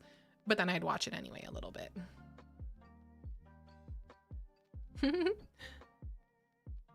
The old Superman movies. You an old girl. No, I watched the new ones. I watched the Henry Cavill Superman movies. Thank you so much, Solid. Aw, thank you, Dope. Thanks, guys. Where's Goose? You gone? Oh, you're under my feet. What are you doing? Hey. Want up in my lap? Come here. Jesus Christ. Come here. You scared me. Woof. Here we go. Hi, buddy. How could you forget? How could you forget Henry? DC is always trying to play catch up to the MCU multiple times without a clear vision or like through lines, so they get bogged down in box office return. Oh. Okay. I see. I feel I've seen DC tell stories about gods who want to be men, and Marvel tells stories about men who want to be gods. Whoa, that's interesting. Okay, best DC superhero. Who is your guys' fave DC superhero? Fan animation of Teen Titans, what convinced me to give the show a go? Oh yeah? Batman? Is it even close? I don't know. Cat Daddy's a major superhero stan. Or superheroes. Sorry, Superman. Red Hood. Oh, I'm unfamiliar. Batman? I'm Batman. And I've got gingivitis. Terry McGinnis? Fuck all of you. Catfan. Catfan, watch your mouth. Gus will cat slap you. The Flash and Green Lantern are my faves of both movies being. Oh man, that sucks. That really sucks. Cause wasn't it? Wait, Green Lantern, was that Ryan Reynolds? Was he the Green Lantern? Initially? Yeah. It does suck when a character is really good and then the way they bring the character to life is bad and disappointing. Like, that sucks. You want more for your like IP that you really like, or for, you know, the character that you've fallen in love with. Villains more than Batman himself, but I'd have to go Batman. Oh, fair though, actually. I'm asking who your favorite superheroes are, but like the villains are pretty fucking good. Do you guys think DC or Marvel has better villains? I think DC, I don't know. I've always felt that DC felt darker to me. And so I really like the DC. Yeah. Okay, I really like the DC villains. And I'm the Joker. Man. Yeah. Oh, look at these little beans. Oh, you got little furs in your beans. I'm rubbing his belly. You got nipples? You got little catnips? So amazing, or else I'd be heartbroken with the live action. Flashpoint is also the best superhero movie. It doesn't need a live action adaptation. Flashpoint.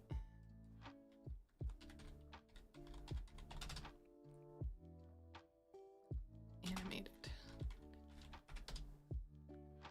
Oh, I remember seeing this. I remember seeing bits of this, but I never watched it myself. That's good animation. I liked that era of animation. Mr. Freeze, Reverse Flash, and Captain Cold. Black Manta faked having autism to fuck with Aquaman. Stories like DC Absolute line is so good right now. Will Marvel shot themselves in the foot with ending their new Ultimates line early? Man, you guys are so knowledgeable about this stuff. This is why I do this, yo. Because I'd be dumb as hell without chat. I just stream to learn more from you guys. You're so well versed in some of these things, in these universes. Something I've been noticing recently is I think this is probably as a result of having like unmedicated ADHD my entire life. There's a lot of stuff that I either haven't seen because it just didn't interest me, or because I couldn't sit through it, or that I have seen but I have zero recollection of it. Like I couldn't have told you really any details of The Matrix other than a few bits and pieces till I rewatched the movie recently. And same with like The Terminator, same with Lord of the Rings, because I had seen that before. I just had no recollection of it. So much stuff that I would sit down to watch, and because it didn't immediately grab my attention, but I love nerds. Like I love people who are passionate about, especially like, and I'm gonna use a term, forgive me, but like make-believe stuff. Like this isn't real, it's fantasy, it's fantastical. And I love that. Like I love that these whole universes exist, and some people are so smitten by the universe, by the characters, by the realities as they are delivered in these universes, that they truly invest so much time and energy and like interest in it. Like I love it. I could sit and listen to Cat Daddy talk about fucking Superman, Spider-Man, The Matrix, Blade. Like I could listen to him talk about superheroes all day long. I could listen to him talk about Warhammer. That's why I like talking about this stuff with you guys, but why it's also kind of embarrassing, because sometimes I'm like, I don't fucking know. Like I watched Invincible season 1 with you guys and I'm like, I don't remember it very well, but I really liked it. Like it's a loud place in my head. There's always shit going on. There's always noise up there. So sometimes I'm like embarrassed. I'm like, yeah, I've seen that, but I couldn't tell you anything about it till I sit down and rewatch it. And then I'm like, oh yeah, I remember this. I remember that. Haven't really read any Marvel or DC comics. No, that's fair. I actually haven't really read many of the comics myself either. Most comics I ever read was Archie, Betty, and Veronica comics. Those were my jam as a girl. I was able to recall movies in detail in parts. When someone was like, oh, you can remember a lot of details about these. I was like, I guess. See, I love that. There are some things that really stick with me. And like, I remember really well, you know, if I sat down right now and watched Bruce Almighty, I could probably repeat it line for line. I really loved Bruce Almighty as a kid. And as an adult. But yeah, anyway, all of that to say, I have a thing for nerds. I love nerds. I love people who are passionate about their shit that they like. I'm like, it just gets me going. Here, baby.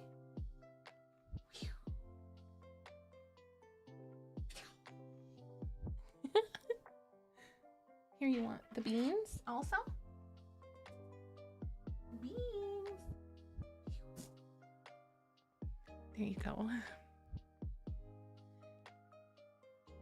I like passionate people. I think passionate people are attractive.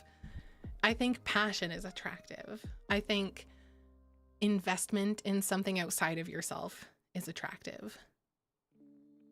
I'm not like, I like nerds. Nerds are so hot. Like Henry Cavill, because he plays World of Warcraft. He's hot. He's a nerd. Like, I just think, yeah. I think maybe it's like an envy thing as well. Yeah, hell yeah, I read Archie comics. Let's go. Yo, are you Team Betty or Team Veronica? I'm a Hundo P Team Veronica. I love a vixen.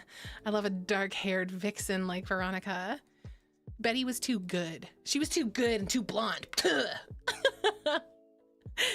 I never got into the Netflix adaptation of that. It got too weird. I started it. I tried. But yeah, do you know what I mean about being into someone who's passionate about something and it being maybe like an envy thing? Because there's lots of things I'm passionate about, but unless I can like hyper fixate on them so that I can avoid the real world, like World of Warcraft for 5 fucking years, then I don't know, then it's like lacking something for me.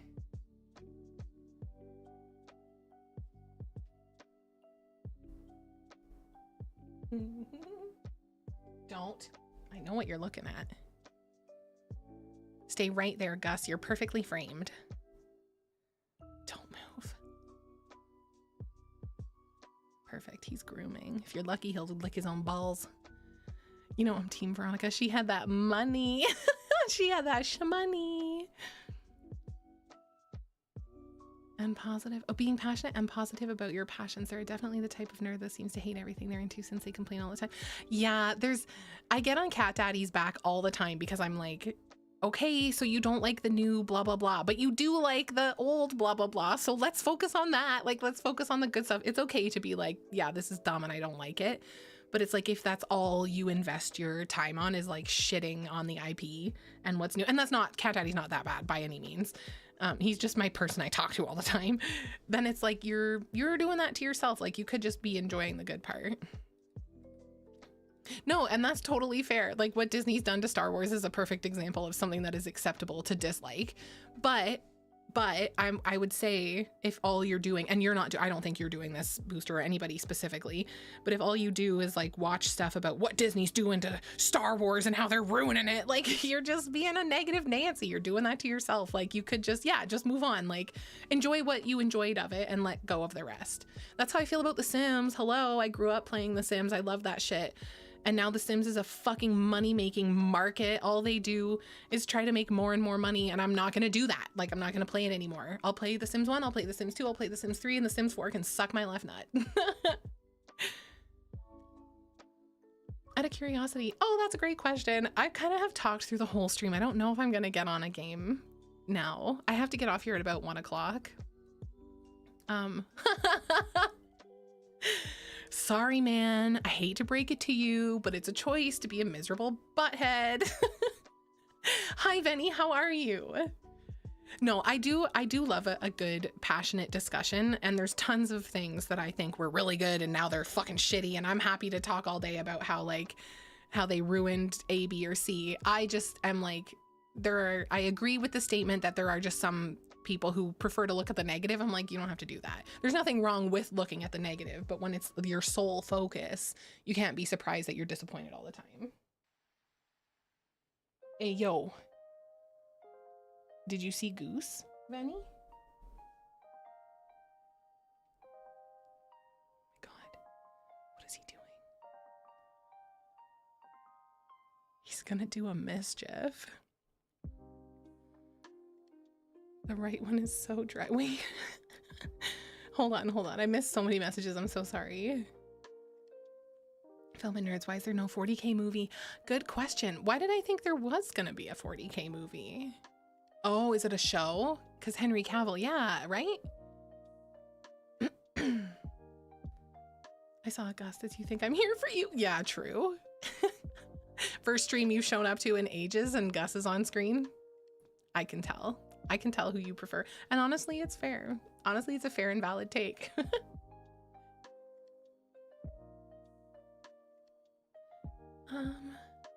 Do it, Gus. Piss in the chair. Brother, if he pisses in the chair, I'm mailing it to your house. I have your address. I'll do it. Fortnite, I love the original Save the World, a cooperative game mode, and they shoved it to the bottom in favor of Battle Royale. So I've moved on and kept the good memories and a couple of friends. I love that. That's really nice. And like, I'm doing the thing of over-explaining a previous statement. I'm not saying that you're fucking dumb and lame if you spend time passionately discussing aspects of things that you previously loved and you don't like what they're doing now. There's nothing wrong with that at all. It's more if you are like, just feeling miserable about it like all the time and then that's all you do. And I think maybe I feel a way about that because my dad does stuff like that. Like, my dad feels a way about how people are nowadays, how people are in terms of like treatment of one another and how the government is and whatever. I'm like, these are very valid things to be critical of. But for my dad, I'm like, you spend all day every day watching YouTube videos that affirm your belief that everybody's a fucking asshole nowadays and that the government hates us. And I'm not saying that it's not true in some regards, but like, if you spend all your time there, it's like, that sucks. And I hate that my dad does it because I love him and I want him to be happy. So like, yeah, it's a fine line between like having a good convo, a passionate discussion about the direction something's gone in, and also potentially just being like, meh, about it. And I just don't want that for anybody. Man, I do think that they want us to get dumber. Like the calcification of the pineal gland, I'm so on that these days. I'm like, it sucks that fluoride is good for your teeth because it is bad for your brain. And I'm like, I want fluoride-free toothpaste. I don't want fluoride in my water. I want to leave my pineal gland alone. Leave my pea gland to be. Leave it on its own. There's literally nothing wrong with it. Yo, just straight up not me, nan. I don't know why that reminded me of that. Okay, John government, get this guy out of here. Who has replaced Venny? The gland is, there are things in like, so fluoride that's in our toothpaste and in our water and stuff. This used to be a crazy conspiracy theory and now it's just like fact. It calcifies the pineal gland, and the pineal gland is a part of your brain. Hang on, I want to give you the correct anatomical explanation. It is right in the middle of the two halves of your brain. It's super duper small. It's a tiny pine cone shaped organ deep in the center of the brain. It's part of your endocrine system, and it makes melatonin, which helps control like your sleeping and being awake and blah, blah, blah. But it also helps with, it also helps with, they call it the third eye because of its evolutionary links to light sensing organs in lower animals, its deep location in the center of the brain, and its role in producing melatonin from light signals. It helps with, let me see here. Oh yeah, Rene Descartes called it the seat of the soul, as it is the only single non-paired structure in the brain. Some religions and like, what the fuck? Oh, it's from the music. Sorry, I heard someone crying and I got distracted. Anywho, there is what happens when pineal gland is calcified. So fluoride that's in our water and in our toothpaste and stuff like that. When your pineal gland gets calcified, it can cause difficulties with falling asleep, restless nights, altered sleep rhythms. It's also been shown to increase chances of migraines, Alzheimer's disease, though direct cause and effect proof is still mixed. So my thing is that it's just an important part for your brain that helps you with like your regulation and your sleep, your awake and asleep stuff. And it is odd to me how many ingredients in things do calcify your pineal gland. It's just interesting. Is it your name? It is. Good ears, good ears. Complain about the terrible adaptations like Wheel of Time and Rings of Power, but I spend vastly more time engaging with the media I actually like. Generally speaking, avoid online fandom communities because they tend to always become toxic and get fixated on rehashing the same shit over and over until you won't even like the original media. Fair. Oh, I like that. I prefer to enjoy what I enjoy and maybe talk about it with friends. That's all. I like that. That's nice. I think that, so you highlighted something for me there. That something being, hold on. He's so cute. That something being that I am guilty of spending a lot of time in the negative place. I'm guilty of consuming content that tells me how bad people are all the time now and how this, that, and the other thing. So I've been working really hard to try and have different hobbies and different like things that I do with my time so that I'm more focused on the positive. And I think it's a bit of shadow work why anytime I think someone else is sitting in that negative space by choice, it like upsets me because I'm like, you don't have to do that. I want you to be happy. But it's a me thing, really, at the heart of it. I like that. I like what I like, and I enjoy it with my friends and on my own. I think that's nice. If you find that the communities are very negative about it, then it's like, why bother? That's nice. Then we have stuff like the Epstein files and the Panama Papers. I know, my dad's been talking about the Epstein files since like 2014. And isn't it so crazy how all that came out? And then we were just like, anyway, thank you. Thank you for the bits, Dove. Disappointed with the Halo franchise. It's a drunk father that keeps saying that he would get better, but still stumbling around the stairs. The Halo 1 remake was fun, but lacked so much content. The OG. Wow, where'd it go? And then basically been the whole franchise after Reach. Since they've been shrinking my Halo games since 2010. That's so sad. That's so sad. What is it? Because nothing can stay great forever. That's what it is, right? I'm like, why is that happens? Why was League so much fucking fun and now it's a ball ache to play? Why was World of Warcraft so fun and now it just feels like a time and money grab? But that's why, because nothing can stay great forever. Fluoride is good for, oh, I just saw. I'm seeing a bunch of messages that I didn't see before. Hold on. Don't get me started. Oh, where Lord of the Rings is? It's so... I do think that a little bit of it is when there's, oh my God, sorry. I do think that a little bit of it is rose-colored glasses. So like, I really loved World of Warcraft in 2010. 2008 to 2011 is when I played the most. 2010 was a big year for me in World of Warcraft, and I loved it. And I realized when I started playing it again, I don't have the time. You're right. I don't have the time that I used to have, so I can't grind like I used to. And that was part of what made it fun, was the grinding and then what you would get as a result of that. But what I also miss is probably less the game and more the time in my life, right? I could just skip school all the time to play World of Warcraft. I could just dick around in Dalaran with my friends for hours and hours. Yeah, it's the vibes, exactly. And that's what I miss. And the vibes maybe would still be there if my life was in a different place right now. But I've played Classic. Like I played Classic Lich King, and it didn't do it for me. But because it was the vibes, right? Like, video essays, I realized I was just wallowing in my own negativity and wanted to find a depressing echo chamber. Yeah, yes, okay. It's interesting that you say that, because I recently started subscribing to more people on my YouTube channel, like just on my YouTube personally and on my Cattywampus one, and people from like all sides of both the political spectrum and then also like the content spectrum of like things that I like.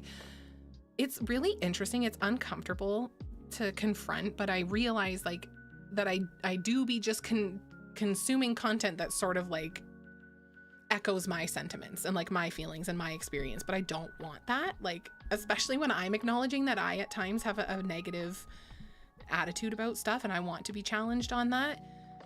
It takes like a bit to recognize when you're just sort of like taking in all that negativity for nothing, right? Like because it's satisfying to be told, yeah, you're right. You're right. This is stupid. This is dumb. It's so lazy that they did that, or it's so selfish, or it's so blah, blah, blah. It's very satisfying to be not alone in your displeasure, but it's like, you don't want to be there for too long. Oh, thanks, Leash. Thanks for being here. Good luck with your meeting. Do content together is revolutionary in the story that I had done for the state. Oh, I see. Epstein is linked to the introduction of microtransactions in video games. Bruh, Epstein is linked to a lot of things that, just a lot. It's a lot. I want to do a full Epstein stream sometime. We should just go through the files on the Department of Justice's website. That'll be a fun one, but we won't do that today because that's not the vibe today. Star Wars at Disney doesn't own us, one part of the old expanded universe that still exists. I love that. I love that. I love that, and I love that you're so hyped for the next chapter. Like, that's such a good feeling when you still have something you can hold on to. 50-50. I'm still in my own echo chamber right now, but I went out of it, and I think that's important to at least see the other perspective. All it did was fortify my own beliefs, but hey, that's fine, right? Like, you and I have talked about that kind of stuff a lot, and I really like that. Like, now I'm back in my own echo chamber. I think that it is you don't need to hear from the other side to change your opinion. You just should hear from the other side to understand what other arguments are being made. You know? I never finished it. No. I just didn't. I just lost interest. Urgh. I'm sorry about that. But yeah, like there's nothing wrong with asking the other side of whatever the issue is or whatever the subject is, what they think, and not asking because you're trying to change your opinion. Obviously, you don't necessarily want to go in with the intent to simply fortify your own. But if that's what happens as a result, like that's just natural. Like that's just human nature. Sometimes that's what's going to happen. I really like that. So yeah, like I said, I recently started subscribing to creators that I wouldn't have normally necessarily listened to before, and not necessarily because we disagree, but maybe we agree on some things, but they go too hard on others. And I hate that because I'm like, can't we just have an opinion without shitting on somebody else? I don't understand why that's so difficult to find. Because it doesn't get clicks, views, likes, attention, whatever. That's why. But it's been nice for me to sit down and listen to stuff and listen to people that I am like, like this frustrates me and I hate that they said this, but I want to know why. And it's cool to sit with that like discomfort, because in the past I just wouldn't have. Like I just straight up would have been like, idiot, and then clicked out and not watched the video and whatever, even if I agreed with everything up until that point. I even watched something with Hassan in it the other day, and that was one of the things I was uncomfortable with, but I did it. And with someone like Hassan, like I don't agree with a lot of stuff he says, but since I've been looking into stuff, I realized I agree with a lot of what he says also. Yeah, like, and I think this way about so many things. Like there's so much content online that no matter what your interest, you would have an endless, for the most part, you could have an endless time looking at content that talks about whatever the thing is. So you can always find something to prove your point no matter what your point is. If your point is all cops are bastards, then you could make a whole fucking channel dedicated to highlighting how shitty police are and blah blah blah.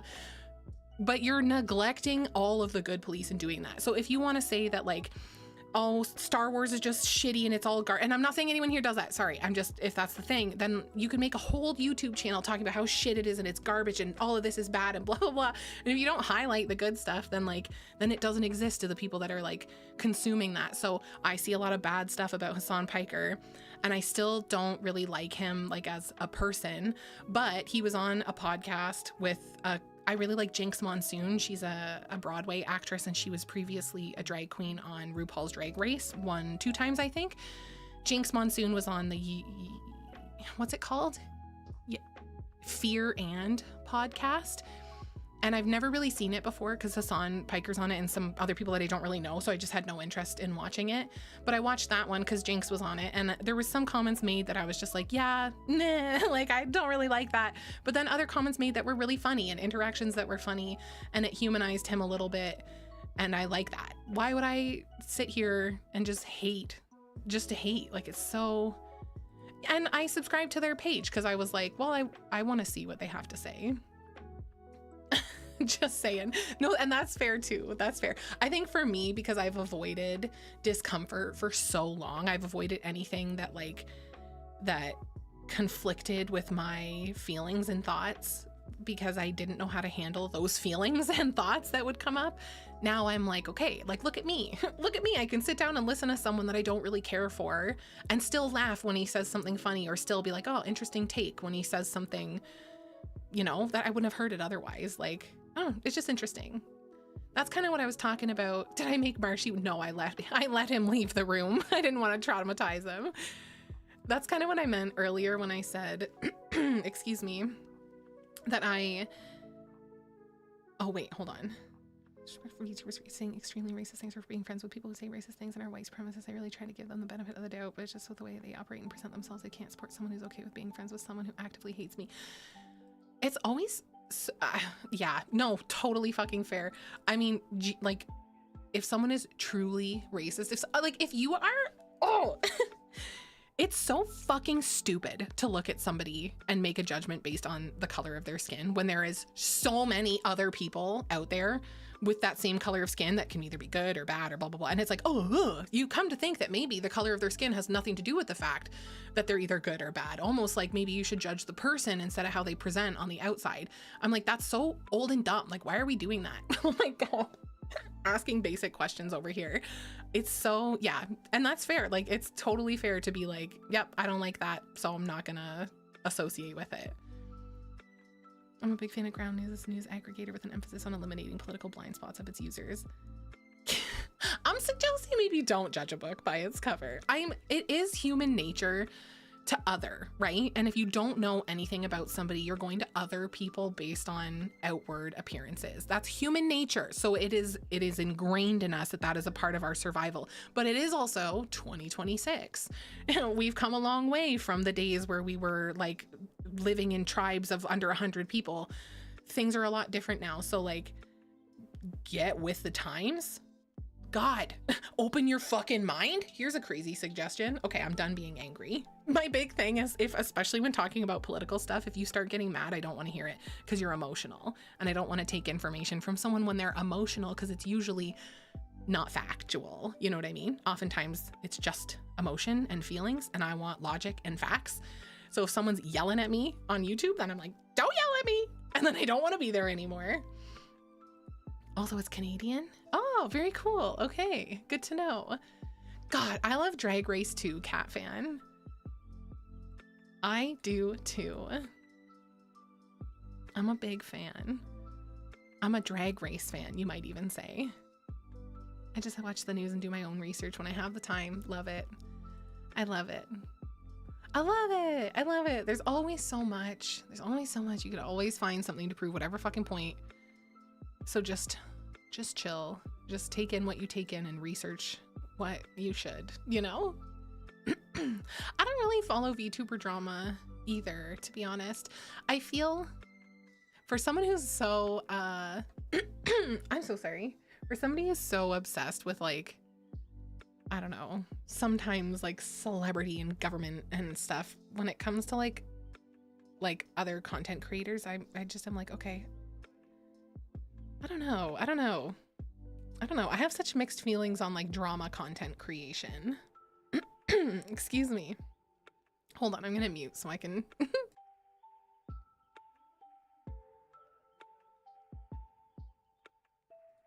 Question for you guys, actually. Well, yeah, VTuber drama is a bit like high school drama, but on steroids and with distancing via Zoom and Discord. That's funny. My question for you guys is, well, right, drama content just feels also like the same thing as having like I don't know, like if your whole page is just about shitting on this franchise, then like yours being negative. Like drama content is just like negative. But also, what is anything, if not a little bit of drama? I don't know. My question for you guys, I saw a post on Twitter the other day, and I'm curious what you think. Somebody said that if you are a streamer, that you should just ban anybody whose vibe you don't like. You don't owe anybody an explanation. It's your community, it's your stream, it's your Discord, it's whatever. So if someone comes in and they upset the vibe or you just don't like them, you should just ban them and move on, and you don't owe them an explanation. And I have mixed feelings on that, and I'm curious what you guys think. If you are, or if you were a streamer, what would you do?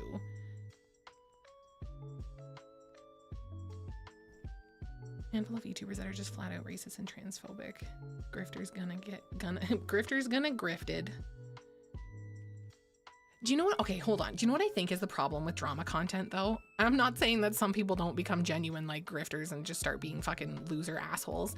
I do think that the inherent nature of like content and stuff is that like, I think people could probably hear some things that I say and take them out of context and put up because I'm not here like bleeding heart liberal, like blah, blah, blah. I'm also not a fucking right-wing nationalist. Like I feel like some people could find things out of context for me and then think that I'm racist or think that I'm bigoted or whatever because I use the word gay sometimes, or you know. But obviously also sometimes people are just genuine fucking pieces of shit grifters, and it's nice when they get caught for being pieces of shit.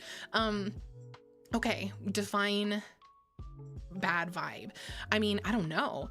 That would be based on you guys, I guess. Like, what do you think would be a bad vibe? Like, to me, the idea of someone coming in and upsetting. Like if we're just having a fun, friendly chat and then they're like, hey guys, my cat died.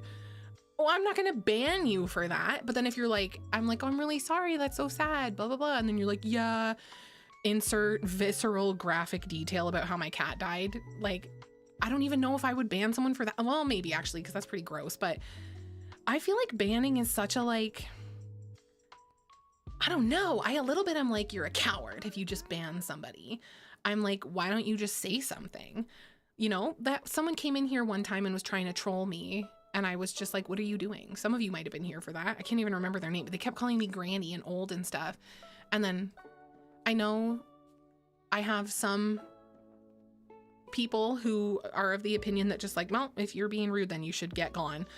But I'm like, for me, I would feel cowardly to just ban someone because I'm like, I don't like your vibe. Like, I'm like, then I should address it. But also I don't owe anybody that. It was just an interesting thing because I don't know how I feel about it.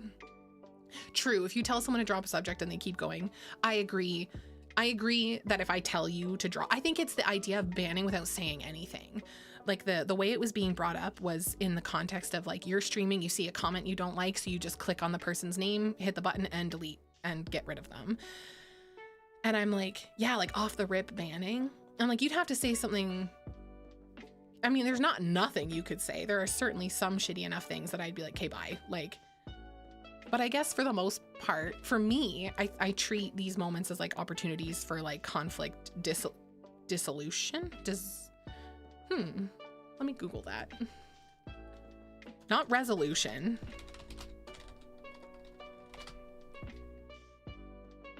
Yeah, I mean hold on. Now I already forget the fucking words. Conflict dissolution, because I don't need to make it okay, but I can get rid of the thing. Each of the more people will do that to get your attention.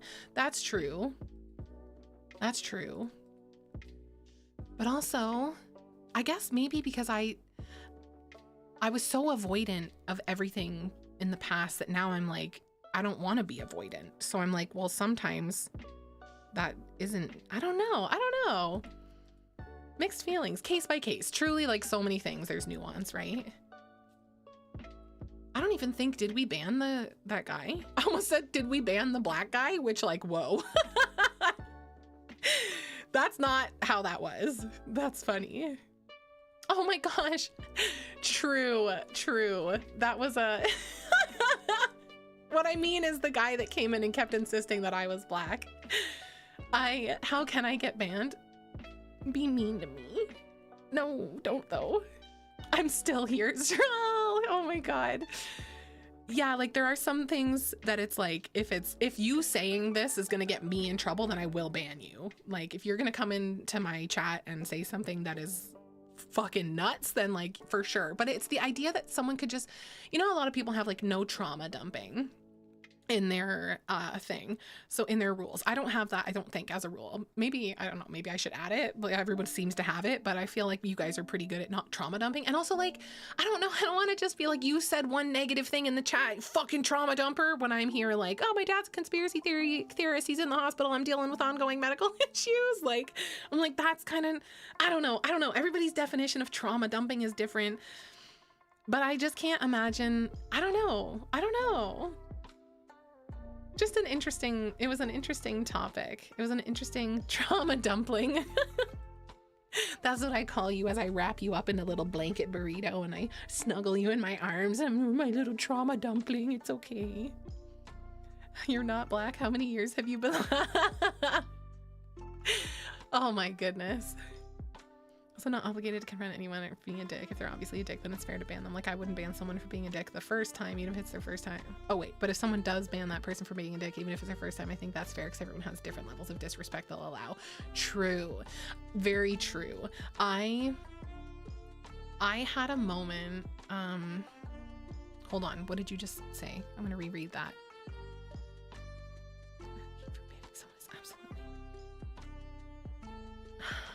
Fuck, what was I gonna say? I said something one time. I was talking to my friend. Oh my God, look at Gus. I was talking to my friend and it basically came to light for me, almost certainly, Venny.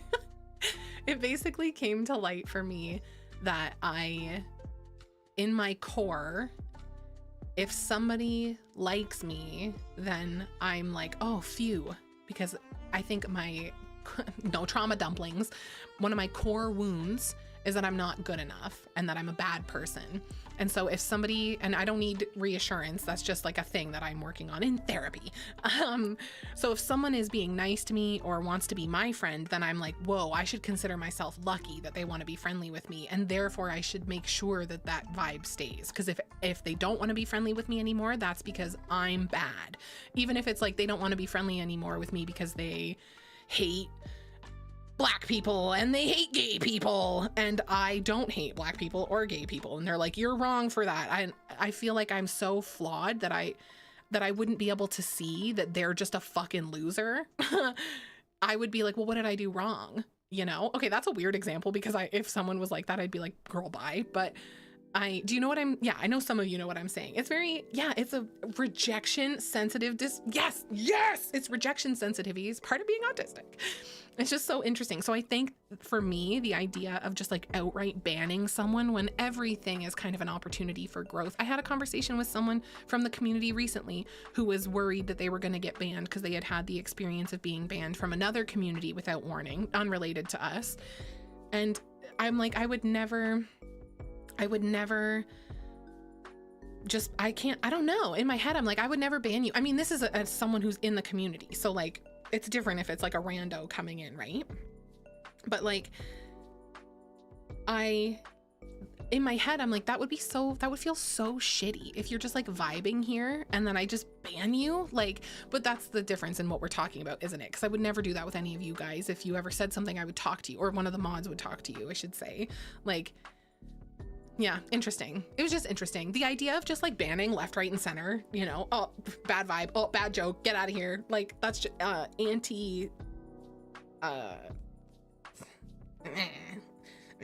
it's just anti how my brain works.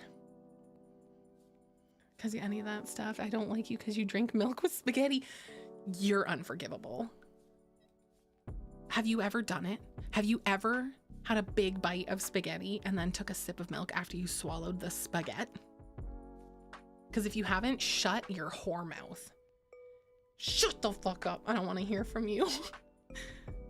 I feel bad for him. Love you guys. Yeah, I fucking love you guys.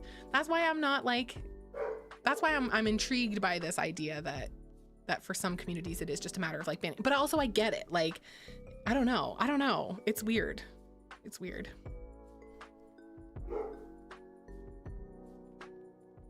Yeah, and I mean, again, it's the context dependent thing, right? Because there are certain things that someone could do that I'll just ban you right away. It's not untrue that like it's not like no matter what you are deserved a fair trial here on Twitch. Like, yeah, interesting. Marshy woke goose. Whatever you want to your stream and you have that power, is it your job to hear random people for any random thing? That's true.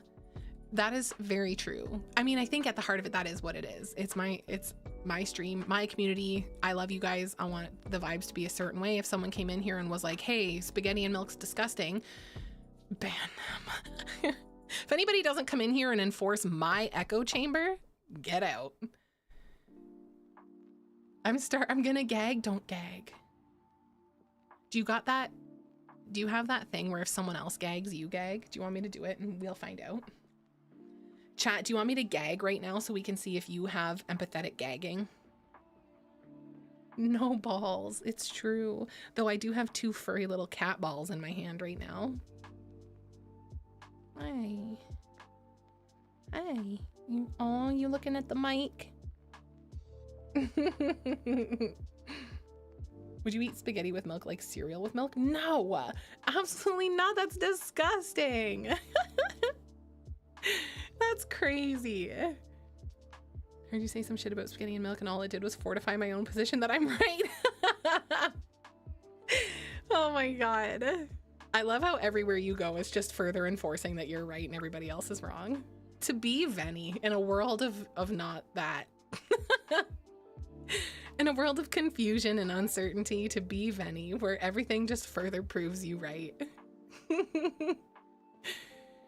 What, you psycho? It's all going to the same place. Okay, would you eat cereal with water instead of milk in the bowl? Thanks, cat fan. You and Gary get me. He's not here, but I know. Exactly. You wouldn't just eat cereal in a bowl of water. It's all going in the same place.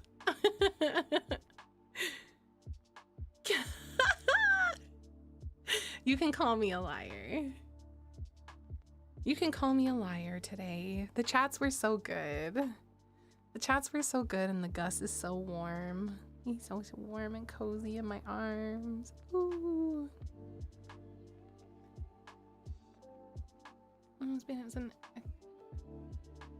This one thing, but I wish I had a list. It's also very likely when I transgress on boundaries on people.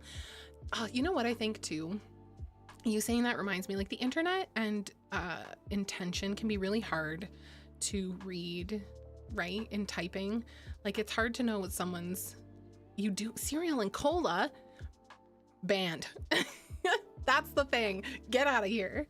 I'm just kidding. That's crazy though. What kind of cereal? What? You can't tell somebody's like intention sometimes in text. And I do think that like online communities tend to be attractive to sometimes neurodivergent crowds. As a neurodivergent person myself, I feel quite comfortable in online spaces where I feel a level of discomfort in IRL spaces sometimes that doesn't exist so much online. And so you may have these communities that have maybe like percentages or higher percentages of like neurodivergent minds. And so communication can be weird at best sometimes, which is another reason why I'm like, well, so just banning someone seems so mean. Like when you could just be like, hey, that's not cool. Or again, sometimes, you know, if someone comes in and says some crazy shit, then they're going to get banned for being a fucking asshole. Like, but I agree that like, if I was ever to ban someone, I guess it would depend. I'm still stuck on this. When I eventually ban Venny, I'm going to give him the laundry list of reasons why. And that's a crazy thing to say because he's an admin in the Discord server and like the first subscription to this Twitch. I'm not going to ban you. I'm just kidding. I just mean, if you're like an active member of the community and then some shit's happening, like you're going to know about it. The ban isn't going to come as a surprise and hopefully it'll never happen at all. Like hopefully intervention can prevent that. But I also, it is people's stream, so like yes, I would. You should make 2 separate accounts. Oh my god, I already have the list. Stop it. Where's this example coming from? Your name was there. It's a powerful name. It grabbed my attention right away. Grape soda and Captain Crunch tears up the roof of your mouth and disintegrates your teeth. Oh my god. You know what? Grape soda, I can't. I don't know why. It just doesn't. I don't really like grape flavored anything, especially because it doesn't taste like grapes. It's like at some point along the way, they were like, purple, grape. Doesn't taste like grapes, but here's what we'll call it forever. All right. Wow. Literally, we'll just say anything as long as it's the opposite of what I say. Not even wine. I'm a little baby when it comes to wine and alcohol. It makes me go shudder every time. I don't like the taste of any alcohol. Yeah, I was thinking once we hit 4,000 followers on Twitch, I'm gonna do a major purge and get rid of all the buzzkills. I'm gonna get rid of all the open-minded thinkers. I'm gonna get rid of all of the negative Nancys. I'm gonna get rid of anybody who is a naysayer on the spaghetti and milk situation. As soon as we hit 4K, the purge. I'm just kidding. Hello, Nyber. How are you? Ruben, what in the world makes you think you're on that list? I got that chain around your ankle and it's attached and you're going nowhere. I'm back in the ban appeals. I've seen creators do that where they will go on stream. Oh my god. No more banning Venny as a joke. Okay, copy. I've seen streamers who will go through the ban appeals like live on stream. I don't think we have any though. We actually haven't banned that many people. How do I see? Let's go and have a look. Moderation. Settings. Mod management? No. Analytics. How do I see who I've banned? Oh my god, these little ghosties. They're so cute. Bruh, I don't know what I'm doing. Okay, I'm gonna Google it. How to see who I've banned on Twitch. And ban appeals. So anyone who's been banned, who's been appealing, I'm like, I don't fucking know where that is. Dashboard settings, moderation, banned chatters. Dashboard settings. There is no moderation settings. Mod management? Hold on. Good night, Joe. Have a good sleep. Thank you for hanging out.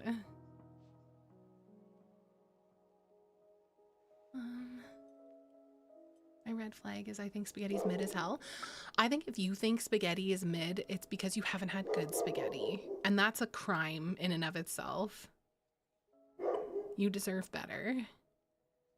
I'm maybe here, stream. Permissions. I think you're right that it is largely bots. Moderation. This is so strange. I don't think it should be this difficult. Hello, Mango. How are you? Ah, I realize we just have a camera on a chair. You guys like my chair? You like chairs, Evan? How to qualify for Medicaid. Spider-Man top grossing films. Friday. I have so many fun little tabs open. Settings, moderation, ban chatters. I don't mean to be annoying, but when I go to settings, it's not there.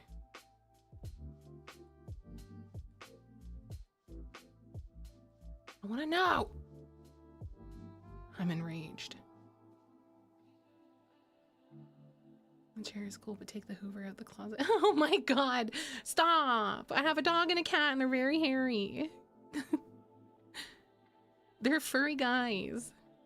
Go to mod menu, maybe?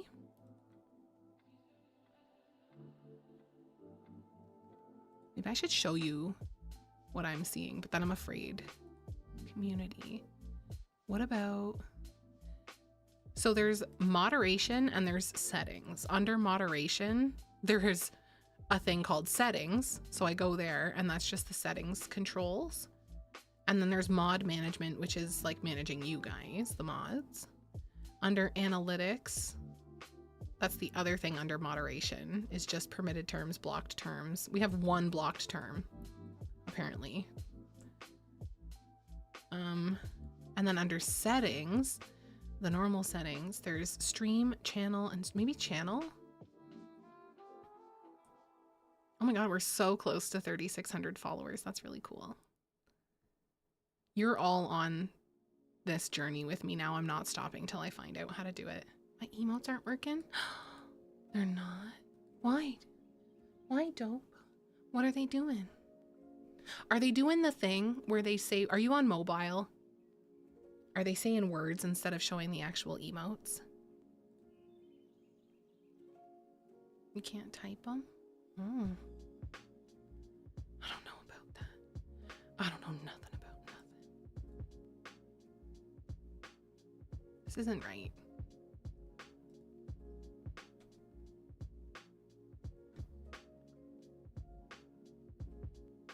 Dashboard search, banned. Banned chatters. Okay. Yeah, I think you're right. Most of these, we have 56 banned chatters. Wow, I wonder how many of them are bots. I want to see who's banned the most people. Rubes and Venny and me have banned a lot. Leash and Lynx, I'm seeing. want to know who all these people are. Are they all bots? Have you ever timed out people? Have we? Rubes, you keep us safe. Who is top smiter? Certainly. Actually, I want to say certainly Rubes, but Venny's banned a lot also. Okay, I'll count them. Okay. Aw. We have... Oh, this is hard. Okay, wait. I'll count Venny's first. 1, 2, 3, 4, 5, 6, 7, 8, 9, 10, 11, 12, 13, 14, 15, 16, 17, 18. 18. So Venny's banned 18 people. I think they've all been rightful smites, honestly. Anybody who was unrightfully smited, smoten, was immediately unsmited. So this is only currently banned. So Venny's banned 18 of them. And then let's go.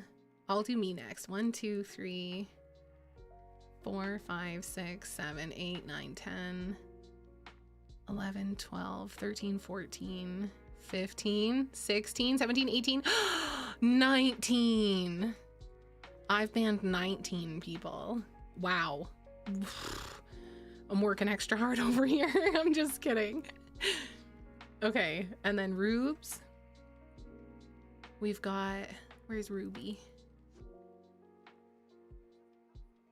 1, 2, 3, 4, 5, 6, 7, 7. 7. He is. Cat Daddy's a mod, but he does not often do moderating duties. He has the ability in case no one else is around, but very often he's not here during the streams. He'll pop in occasionally. You got a ban appeal from 2024. How do you see appeals? Banned users. Huh.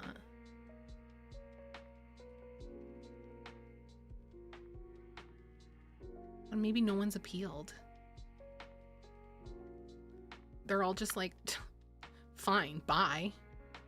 Bye. I have 0 incoming requests. Oh, but it's because I have it disabled. Oh, to share ban info. Huh? You guys, I gotta learn. Pending request. Is Dad home? Yeah. Little sword next to my chat. What? Thanks. Oh, look at that. Look at that. A free customary Gus for the 5 gift subs. Thank you so much. Thank you much, Venny. Can we give the man some frogs in the chat? And I'll give him a cat in the cam. Say hi, Gus. Hi. Oh, he's just a baby. Tell Venny thank you. Thanks, Venny. That's his little cat butt.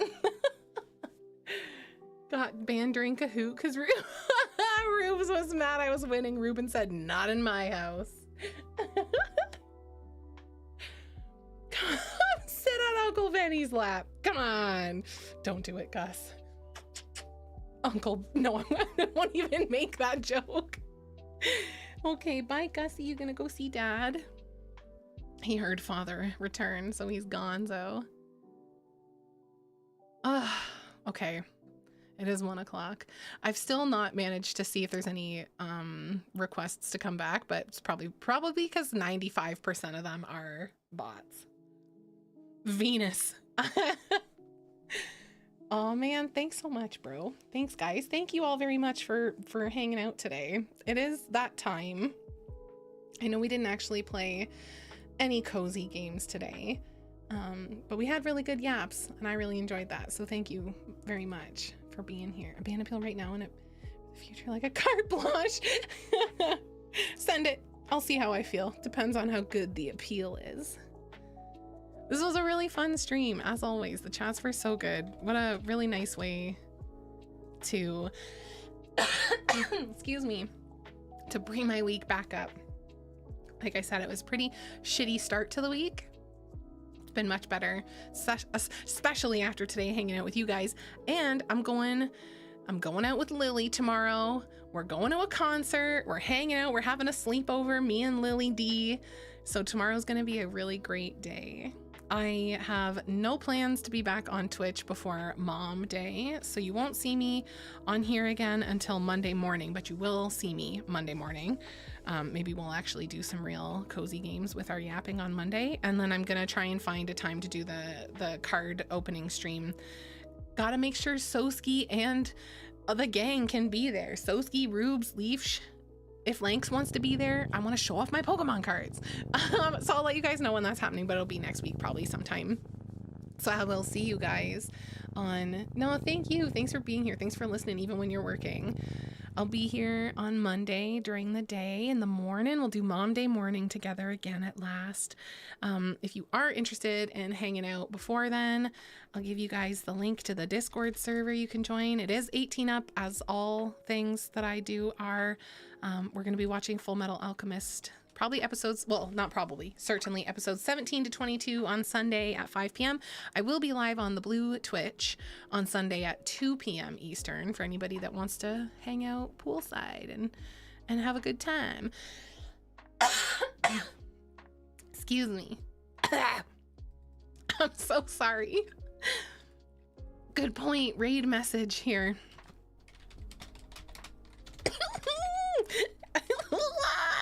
I'm coughing. I need to drink some water. Catty Wampus raid. There we go. Stolen from Leaf. Hey, appreciate you guys so much. Appreciate chat. I love you with my whole heart. I appreciate you guys, the mods as well. I have this place, we were talking about banning stuff and whatever earlier, and you guys just match my vibe so much. I'm really grateful for you. Who are we gonna raid out to today? Let's see. Let's see. Should we keep the cozy vibes? Want to keep them cozy vibes? We're gonna do it. I'm gonna raid us into an ASMR channel, or am I? What's going on in here? Oh, okay, it's fine. Never mind. I don't know what I thought was happening. We are gonna raid out today. Was he fucking T-Pain? Our schedules are never lined up like they used to be. Let's raid out to Nighty ASMR with a super cute cat girl model and just really nice vibes. Really cozy, nice vibes in there. Did that work? I don't think it did. Fuck. Guys, I'm the worst at saying goodbye. Follower or subscriber only chat. If you like the vibes, give them a follow and spam the raid message. If you like the vibes, we're just bringing on some good vibes, good times to Nighty ASMR, and I'll see you guys on Monday or maybe sooner. I love you guys so much. Thanks for being here. Bye.